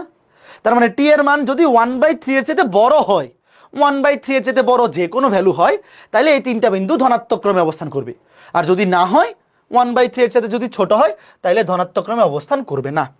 তাহলে এই ম্যাথটা যদি বাড়ির কাজ দেই কে কে পারবা বলো? আচ্ছা আমি এটা উত্তরটা লিখে দিচ্ছি, দেখো বলছে ঋণাত্মক ক্রমে, ঋণাত্মক, এটা হাউস ওয়াইফ, ধরো এটা এ বিন্দু, এটা বি বিন্দু, আর এটা সি বিন্দু। ঋণাত্মক ক্রমে মানে হচ্ছে ডেল্টা এবিসি, মানে নিশ্চয় কি হবে, লেস দেন 0। নিশ্চয় কি হবে, লেস দেন 0। আমি উত্তরটা বলে দিচ্ছি, ওয়েট, তোমরা আগে নিশ্চয়টা বাইর করবা। ওয়েট আমি লিখে দিচ্ছি যে নিশ্চয়ের ভ্যালুটা কত আসে। আমি নিশ্চয়কের ভ্যালুটা লিখে দিচ্ছি, নিশ্চয়কের ভ্যালু আমি লিখে দিচ্ছি। তোমরা প্রশ্নটা তোলো, তোমরা প্রশ্ন তোলো, এটার উত্তরটা আমি লিখে দিচ্ছি। বাড়ির কাজ করবা, বাড়ির কাজ করে উত্তর মিলাবা। সবাই প্রশ্নটা তোলো। এই ত্রিভুজের ক্ষেত্রফল আসবে 2 - 2t, মানে ক্ষেত্রফল না তো, সরি, নিশ্চয়ক। এই নিশ্চয়কের ভ্যালু বাইর করবা, আসবে 2 - 2t, 2 - 2t আসবে। নিশ্চয়কটা বাইর করবা এই যে এটার মতো। এখানে যেভাবে বের করছি একইভাবে প্রথম সারি থেকে দ্বিতীয় সারি বিয়োগ করছি, এটা 0 হয়ে গেছে। দ্বিতীয় সারি থেকে তৃতীয় সারি বিয়োগ করছে, এটা 0। তারপর লাস্টে যে 1 আছে, এই সারি বাদ এই কলাম বাদ, এই বরাবর গুণ মাইনাস এই বরাবর গুণ, একইভাবে। বা তুমি চাইলে যে 9, 10 এর মতোও করতে পারো। কারো যদি, অনেকে হয়তো এখনো ম্যাট্রিক্স একটু পড়ো নাই, তো কারো যদি এইটা বুঝতে অসুবিধা হয় তাহলে তুমি ওই যে 9, 10 এ যেভাবে ক্ষেত্রফল বের করতে না, হাফ ইন্টু, শুধু হাফটা বাদ দিবা, নিশ্চয়কটা, ওই যে হাফ, সামনে হাফটা লিখবা না, কারণ এই হাফের কোনো কাজ নাই এখানে। ওই 9 10-এ যেভাবে করতে ওইভাবে করলেও হবে। তারপরে এটা লিখবা যে এবার প্রশ্ন মতে 2 - 2t < 0, তাইলে 2tটা ওই পাশে চলে যাবে, 2 < 2t, মাইনাস ওই পাশে প্লাস হয়ে যাবে। 2 দিয়ে ভাগ করো, 2 দিয়ে ভাগ করলে 1 < t, তাহলে এটাকে 1 < t লেখা যায় কথা, t > 1 তো একই কথা নাকি? চিহ্নটা কার দিকে ঘুরে আছে? টি এর দিকে ঘুরে আছে না? দেখো 1 < t মানে টি এর সাথে ছোট যে কথা, টি একের সাথে বড়, এটা কিন্তু একই কথা। এটা তো 9 10-এ তোমরা পড়ছোই যে এই চিহ্নটা টি এর দিকে ঘুরে আছে, মানে 1 2 এর চাইতে ছোট এটা লেখা যে জিনিস, 2 1 এর চাইতে বড় এটা লেখা একই জিনিস। তো 1 < t যে কথা, t > 1 একই কথা, শেষ, প্রমাণ হয়ে গেছে। প্রশ্নে উত্তর বলাই আছে, কে কে বুঝছো? এরই মাধ্যমে আমাদের 3 এর c শেষ হইল। এখন আমরা শুরু করব 3 এর d। আমরা ইতিমধ্যেই 3 এর c কমপ্লিট করে ফেলছি, এখন আমরা শুরু করব 3 এর d।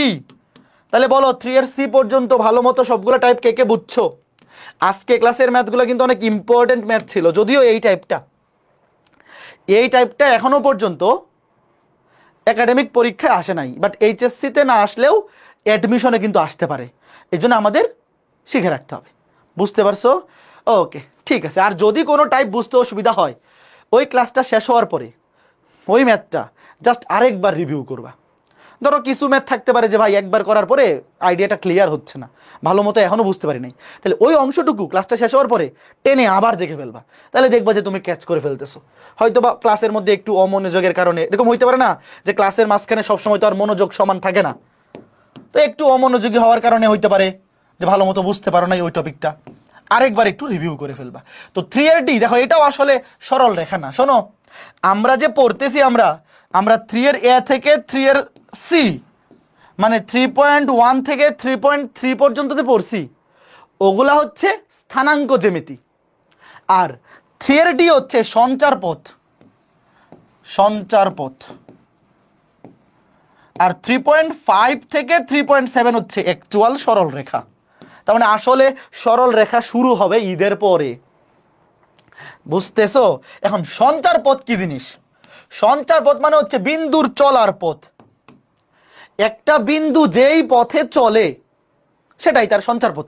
ধরো একটা বিন্দু চলমান, ধরো এই বিন্দুটা একটা পি, ধরো ওয়েট পি এক্স কমা ওয়াই, যে কোনো একটা বিন্দু, ধরো এই বিন্দুটা চলতে পারে, এটা একটা ধরো জীবন্ত বিন্দু, এই বিন্দুটা হাঁটতে পারে।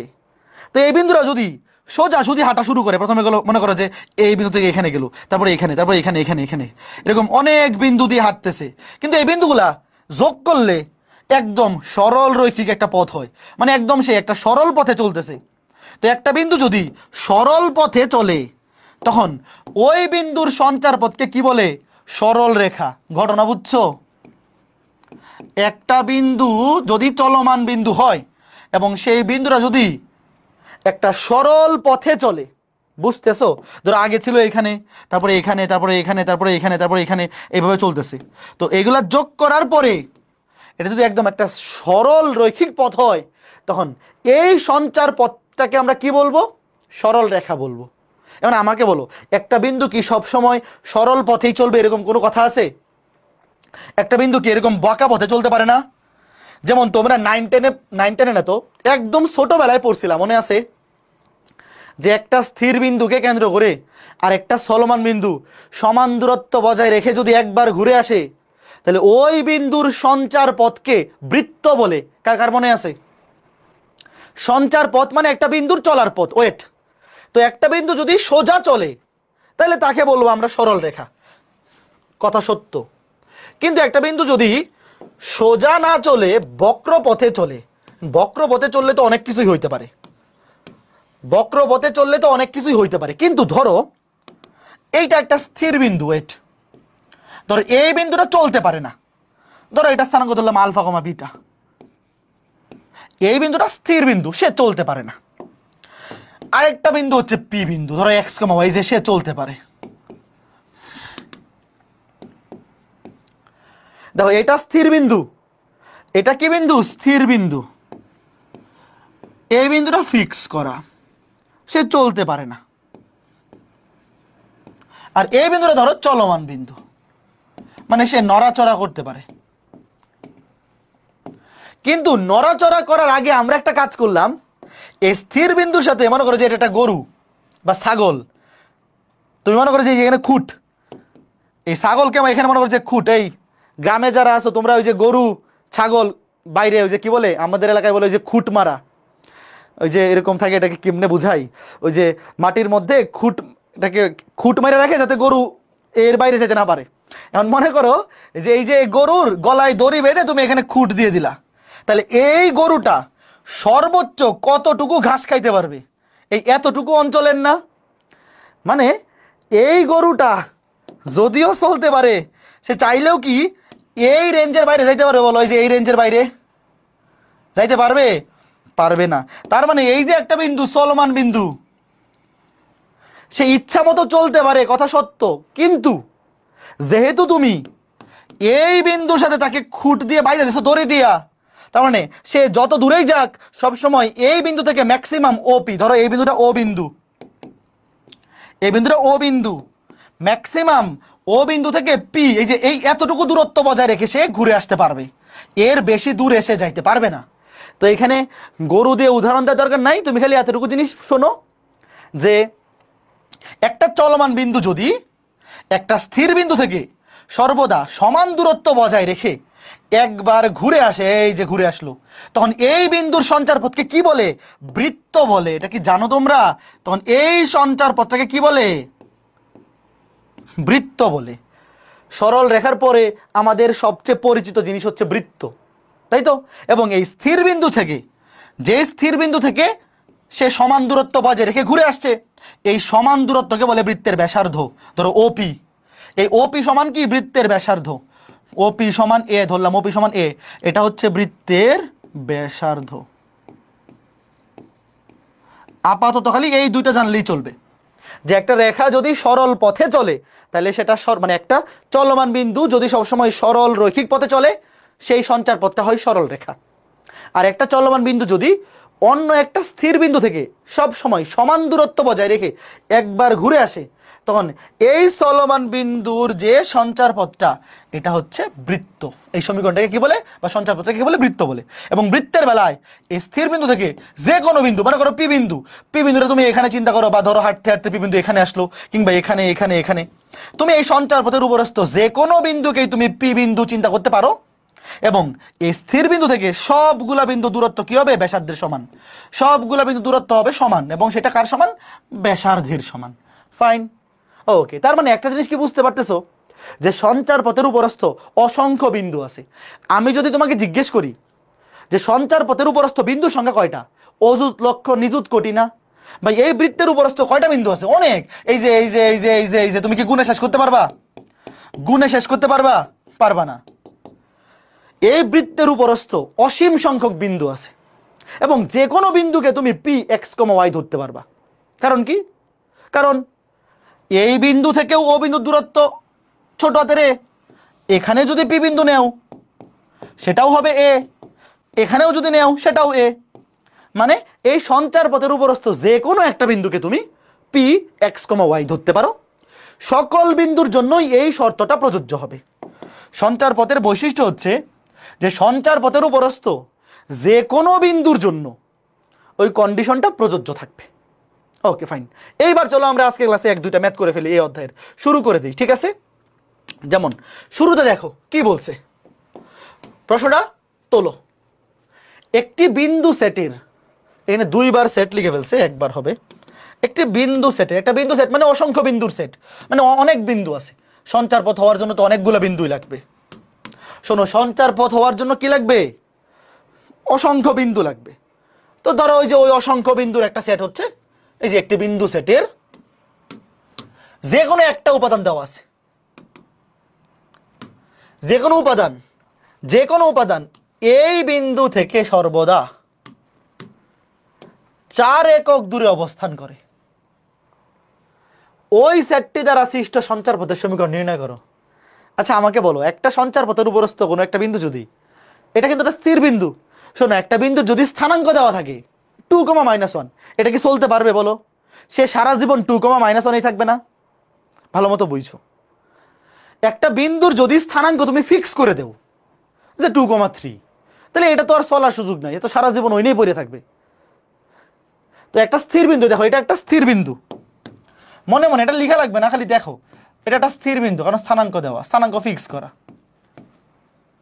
তো ধরো একটি বিন্দু সেটের যে কোনো উপাদান, মানে একটা সঞ্চার পথের উপরস্থ বিন্দু সেট, মানে হচ্ছে সঞ্চার পথের উপরস্থ অসংখ্য বিন্দু আছে, ওই বিন্দুগুলোকে বলা যায় যে একটা বিন্দু সেট। মানে সঞ্চার পথের উপরস্থ অসংখ্য বিন্দু আছে, সেখান থেকে যে কোনো একটা বিন্দু ধরো তুমি পি লিখো। ধরি সঞ্চার পথের উপরস্থ যে কোনো একটা বিন্দু পি, যে কোনো একটা বিন্দু ধরলেই হবে, কারণ সকল বিন্দুই ওই শর্ত মেনে চলবে। ধরি সঞ্চার পথের উপরস্থ যে কোনো একটি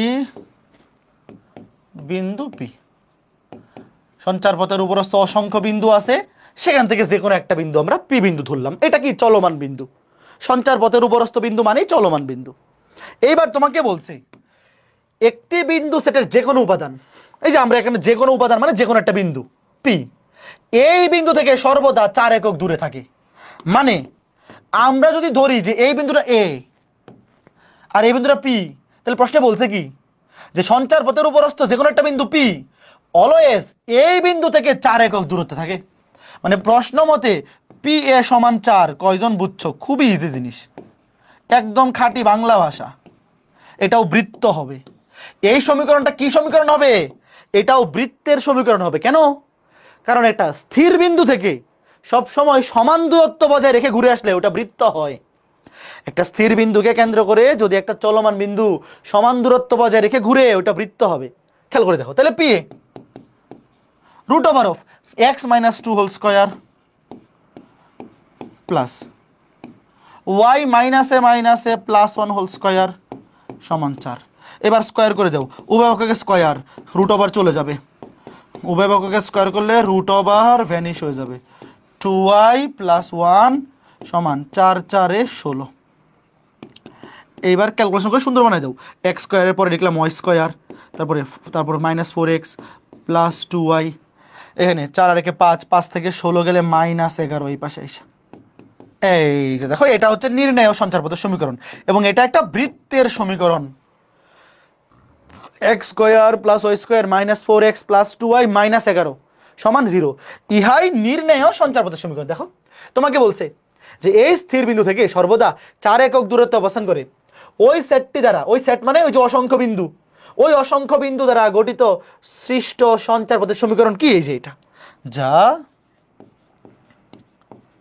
নির্ণেয় সঞ্চার পথের সমীকরণ। তো এটা কিন্তু সরল রেখা না, কারণ সরল রেখার সমীকরণে x এবং y এর পাওয়ার 1 হয়। সরল রেখার সমীকরণে x এর সর্বোচ্চ পাওয়ার 1, y এর সর্বোচ্চ পাওয়ার 1, স্কয়ার থাকতে পারে না। কোন সমীকরণে তুমি যদি দেখো চলকের সর্বোচ্চ পাওয়ার 2 বা 3 মানে 1 এর বেশি, তখন সেটা আর সরল রেখা হয় না, এটা হবে বৃত্ত। ঘটনা বুঝছো? তোমাকে যখনই বলবে সঞ্চার পথের সমীকরণ নির্ণয় করো, তুমি মনে মনে বুঝে নিবা যে সঞ্চার পথের উপরস্থ অসংখ্য বিন্দু আছে, তো আমার অসংখ্য বিন্দু নিয়ে কাজ নাই, আমি যে কোনো একটা বিন্দু নিব। তুমি লিখবা ধরি সঞ্চার পথের উপরস্থ যে কোনো একটা বিন্দু px, y, অথবা লিখতে পারো ধরি বিন্দু সেটের উপরস্থ যে কোনো একটি বিন্দু px, y। তারপর ওই যে ওই বিন্দু থেকে দেখো বলেই দিছে যে যে কোনো উপাদান, যে কোনো উপাদান মানে যে কোনো বিন্দু এই বিন্দু থেকে 4 একক দূরত্বে আছে, তাহলে পি থেকে এই বিন্দু দূরত্ব 4 একক। একদম সহজ ব্যাপার স্যাপার, ঠিক আছে। এরপরে ধরো এই ম্যাথটা দেখো, এইটা একটা স্থির বিন্দু, এটা একটা স্থির বিন্দু, যেহেতু স্থানাঙ্ক দেওয়া আছে, কিভাবে বুঝবো সার্কেল না স্ট্রেট লাইন? শোনো, যখন দেখবা চলকের পাওয়ার 1, মনে করো x আর y এর পাওয়ার 1, তখন এটা সরল রেখা। আর চলকের পাওয়ার যদি স্কয়ার হয় মানে 1 এর বেশি হয়, তাহলে এটা সরল রেখা না, বৃত্ত হইতে পারে, পরাবৃত্ত হইতে পারে, উপবৃত্ত হইতে পারে, ওগুলো তোমরা পড়বা। বৃত্তের আলাদা একটা অধ্যায় আছে, একটা সমীকরণ বৃত্ত কিনা এটা তুমি বৃত্ত অধ্যায় পড়ার পরে দেখেই বলে দিতে পারবা। আর আপাতত খালি এতটুকু জেনে রাখো যে যদি চলকের পাওয়ার 1 এর বেশি হয়, x এর পাওয়ার কিংবা y এর পাওয়ার যদি 1 এর বেশি হয়, তাহলে ওটা সরল রেখা হবে না। আর যাই হোক না কেন, সেটা পরাবৃত্ত হইতে পারে, উপবৃত্ত হইতে পারে, অধিবৃত্ত হইতে পারে, ওগুলো আমরা সেকেন্ড পেপারে পড়বো। আপাতত খালি এতটুকু জেনে রাখলেই চলবে। তোমাকে এখানে জানতে চাইবে না, ফার্স্ট পেপারে জানতে চাইবে না যে এটা কিসের সমীকরণ, এটা বৃত্ত নাকি কোন উপবৃত্ত নাকি পরাবৃত্ত, ওইগুলো তুমি সেকেন্ড পেপারে পড়বা। আর শুধু বৃত্তেরটা ফার্স্ট পেপারে চ্যাপ্টার 4-এ আছে। তো দেখো, এটা একটা স্থির বিন্দু, এটা একটা স্থির বিন্দু, যেহেতু স্থানাঙ্ক দেওয়া, ধরো এটা এ বিন্দু, শুরুতে লিখবো ধরো এটা এ বিন্দু, এটা বি বিন্দু। এই বিন্দুদ্বয় হতে সমদূরবর্তী বিন্দুগুলির সঞ্চারপথের সমীকরণ নির্ণয় করো। এখন সঞ্চারপথের উপরস্থ বিন্দু আছে অসংখ্য, আমরা তো অসংখ্য বিন্দু নিয়ে কাজ করব না, আমরা লিখবো ধরি, তুমি লিখবা ধরি সঞ্চারপথের উপরস্থ যে কোনো একটা বিন্দু পি এক্স কমা ওয়াই। কি লিখবা ভাইয়া? সঞ্চার পথের উপরস্থ অসংখ্য বিন্দু আছে, সঞ্চার পথের উপরস্থ এটা সরল রেখা হোক কিংবা যে কোনো বক্ররেখা হোক, এর উপর অসংখ্য বিন্দু আছে। তুমি অসংখ্য বিন্দুর মধ্যে যে কোনো একটা বিন্দু নিবা পি, কারণ এই যে কোনো একটা বিন্দুই ওই শর্ত মেনে চলবে। সঞ্চার পথের উপরস্থ সকল বিন্দু ওই শর্ত মেনে চলবে। বৃত্তের বেলায় ব্যাসার্ধের সমান হবে দূরত্ব, কাজেই যে কোনো একটা বিন্দু নিয়ে কাজ করলেই হবে। তো এইবার দেখো, তোমাকে বলছে যে এই বিন্দু এবং এই বিন্দু হতে সমদূরবর্তী বিন্দুগুলির সঞ্চারপথের সমীকরণ নির্ণয় করো। তো লিখবা, শুরুতে লিখবা ধরি সঞ্চারপথের উপরস্থ যে কোনো একটি বিন্দু পি এক্স কমা ওয়াই। তো প্রশ্নে বলছে যে এই বিন্দু এবং এই বিন্দু থেকে সঞ্চারপথের বিন্দুগুলির দূরত্ব সমান। তো এখানে আমি একটা বিন্দু ধরছি পি, তার মানে প্রশ্নে বলছে এ থেকে পি এর দূরত্ব আর বি থেকে পি এর দূরত্ব সমান। কে কে বুঝছো প্রশ্ন মতে? এটা কে কে বুঝছো বলো আগে, পরে আমি দেখাইতেছি ঘটনা কি। প্রশ্ন মতে পি এ সমান পিবি। প্রশ্নে বলছে যে সঞ্চার পথের উপরস্থ যে কোনো বিন্দু, সঞ্চার পথের উপরস্থ যে কোনো বিন্দু, এই দুইটা বিন্দু থেকে সমদূরবর্তী এমন একটা সঞ্চার পথের সমীকরণ বের করতে হবে যেই সঞ্চার পথের উপরস্থ সকল বিন্দু, এই বিন্দু থেকে দূরত্ব যত, এই বিন্দু থেকে দূরত্ব তত। তাহলে পি থেকে এ এর দূরত্ব যত, পি থেকে বি এর দূরত্ব তত হইতে হবে। উভয়পক্ষকে স্কোয়ার করে দেবো। স্কোয়ার করে দিলাম কেন? তাহলে আর রুট ওভার লিখতে হবে না। তুমি চাইলে আগে দূরত্বের সূত্র বসিয়ে তারপরে হোল স্কোয়ার করতে পারো, অথবা আগে যদি স্কোয়ার করে দাও তাহলে আর রুট ওভার দিতে হবে না। এক্স মাইনাস 4 হোল স্কোয়ার, এবার রুট ওভার দিতে হবে না কারণ আমি স্কোয়ার করে দিছি। ওয়াই মাইনাস 0 হোল স্কোয়ার সমান PB square. X minus a plus 4 whole square plus y minus 0 whole square. এবার তুমি ক্যালকুলেশন করো, এই দুটোকে এক পাশে করেও সূত্র বসাইতে পারো, তখন ওই যে 4ab এর সূত্র পড়বে, অথবা স্কোয়ার করে কাটাকুটি করে দিতে পারো যেমনে খুশি। সাই দোকানে 8x একবারে একভাবে করলেই হলো, তোমার যেমনে খুশি। দুটাকে এক পাশে করে 4ab এর সূত্র ফেলা যায়।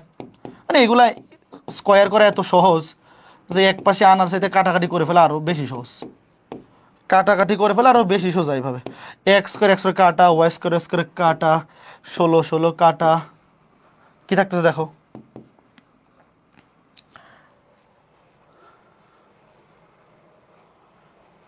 হ্যাঁ খেয়াল করে দেখো কি থাকতেছে, -8x আর 8x এক পাশে করো, তাহলে কি হবে -16x সমান 0, -16 দিয়ে ভাগ করে দাও, x = 0। এই যে যা নির্ণয়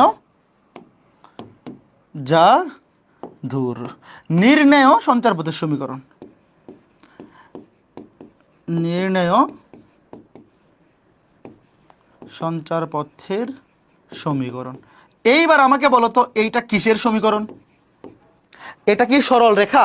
বলো, কাটাকাটি করে ফেলছি, এটা কি সরল রেখা? অবশ্যই সরল রেখা। x = 0 এটা কোন সরল রেখা? এটা কিন্তু আমাদের পরিচিত, বলো তো, এটা কিন্তু একটা পরিচিত সরল রেখা। ভাই আমরা জানি x অক্ষের উপর কোটি শূন্য, y অক্ষের উপর ভূত শূন্য। এই যে x = 0 এটা কিন্তু y অক্ষরেখা, y অক্ষরেখা। এই যে x = 0 এটা হচ্ছে y অক্ষরেখা, y অক্ষের সমীকরণ এটা। তো এইবার তোমাকে যদি আমি একটা জিনিসটা বোঝাই যে আসলে এই জিনিসটা কি মিন করতেছে, দেখো এই জিনিসটা কি মিন করে, যে আসলে সঞ্চারপথটা যে আসলো y অক্ষরেখা, x = 0। শোনো, x অক্ষের সমীকরণ হচ্ছে y = 0 কারণ x অক্ষে কোটি শূন্য, আর y অক্ষের সমীকরণ হচ্ছে ভুজ = 0 মানে x = 0। দেখো এই যে x অক্ষ আর এই যে y অক্ষ, এই যে মূল বিন্দু, ধরো এই যে 4,0 বিন্দু, আর এই যে -4,0 বিন্দু, তোমাকে বলছে যে এই দুইটা বিন্দু থেকে সমদূরবর্তী, মনে করো যেটা এ বিন্দু এটা বি বিন্দু, এই দুইটা বিন্দু থেকে সমদূরবর্তী বিন্দু সমূহের সঞ্চার পথের সমীকরণ। মনে করো এই যে মূল বিন্দুটা, তোমরা কি একটা জিনিস বুঝতে পারতেছো যে মূল বিন্দুটাও এই দুইটা বিন্দু থেকে সমদূরবর্তী। দেখো মূল বিন্দু থেকে এই বিন্দু দূরত্ব 4 একক, এই বিন্দু দূরত্ব 4 একক। এখন তুমি যদি বলে দাও যে এই যে মূল বিন্দুটা এমন ভাবে চলবে যেন এই বিন্দু থেকে এবং এই বিন্দু থেকে দূরত্ব সমান, তাহলে অবশ্যই তাকে চলতে হবে এই ওয়াই অক্ষ বরাবর। এই দেখো ওয়াই অক্ষ বরাবর, কেন? কারণ ওয়াই অক্ষের উপরস্থ যে কোনো বিন্দু থেকে, মনে করো যে এই বিন্দু থেকে এই বিন্দু দূরত্ব সমান হবে, আবার এই থেকে দেখো এই দুটো বিন্দু দূরত্ব সমান হবে। বিশ্বাস না হইলে বের করে দেখো, যে কোনো একটা বিন্দু ধরো, ওয়াই অক্ষের উপরস্থ তুমি যে কোনো একটা বিন্দু নেও, ওই বিন্দু থেকে এই দুটো বিন্দু দূরত্ব সমান হবে। বুঝতেছো ঘটনা? এই যে দেখো সমান, এই বিন্দু থেকে দূরত্ব এইদিকে ডানে দূরত্ব বামে দূরত্ব সমান, ডানে দূরত্ব বামে দূরত্ব সমান। কাজেই এমন বিন্দুগুলা নিয়ে তুমি যদি একটা সঞ্চার পথ তৈরি করো, যেই বিন্দুগুলা, এই যে ধরো এই বিন্দু, এই বিন্দু, এই বিন্দু, এই বিন্দু, মানে এই এ বিন্দু এবং বি বিন্দু থেকে দূরত্ব সমান, ওই বিন্দুগুলো অবশ্যই ওয়াই অক্ষের উপরস্থ নিতে হবে, অবশ্যই ওয়াই অক্ষের উপরস্থ। এই যে এটা হচ্ছে সঞ্চার পথ। বুঝছো ব্যাপারটা? এটাই লাস্ট ম্যাথ আজকে ক্লাসে, এটাই লাস্ট ম্যাথ। কে কে বুঝছো যে তুমি যদি এমন একটা সঞ্চার পথ তৈরি করতে চাও যেই সঞ্চার পথের উপরস্থ সকল বিন্দু এই -4,0 এবং +4,0 বিন্দু থেকে সমান দূরত্বে, তাহলে ওই বিন্দুগুলো শুধুমাত্র ওয়াই অক্ষ বরাবর চলতে পারবে।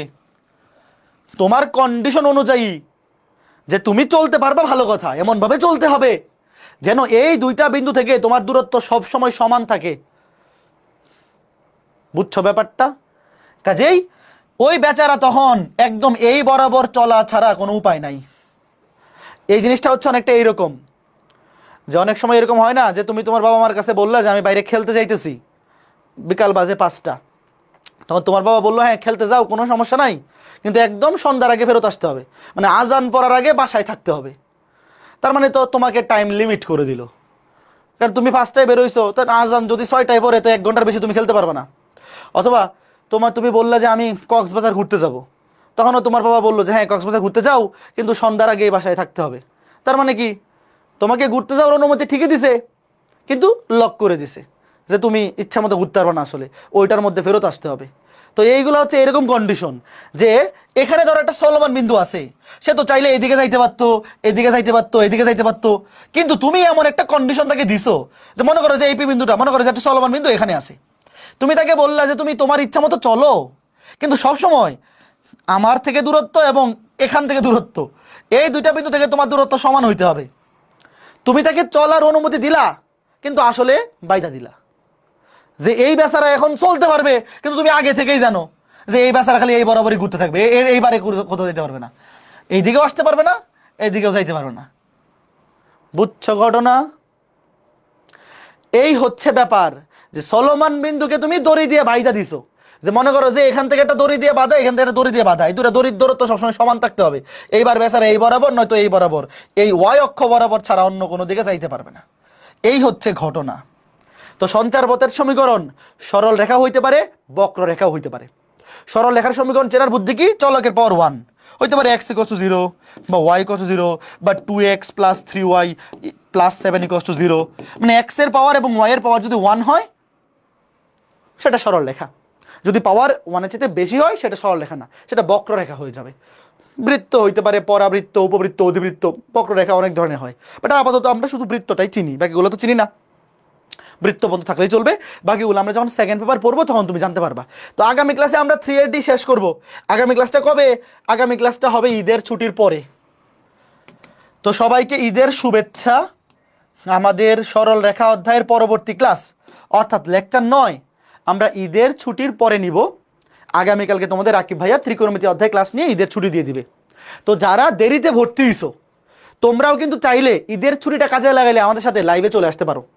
আমাদের সরল লেখা অধ্যায়ের উপর ক্লাস হয়েছে মাত্র 8টা, কাজে কেউ যদি দেরিতে এনরোল করে থাকো তোমাদের উদ্দেশ্যে আমার পরামর্শ হইল ঈদের ছুটিটা কাজে লাগাও।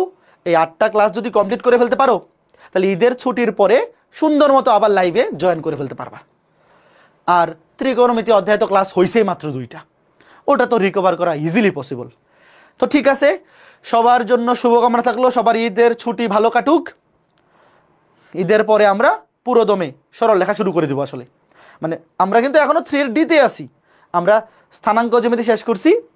আগামী ক্লাসে আমাদের 3D কমপ্লিট হবে, মানে সঞ্চারপথ কমপ্লিট হবে, তারপরে 3.567 হবে মেইন সরল রেখা। তো ঠিক আছে, সবাই ভালো থাকো, সুস্থ থাকো। ঈদের ছুটির পরে মেইন সরল রেখা অধ্যায়ের ক্লাসে দেখা হবে। টাটা। ওকে, ভালো থাকো। হ্যাঁ, ঈদ মোবারক।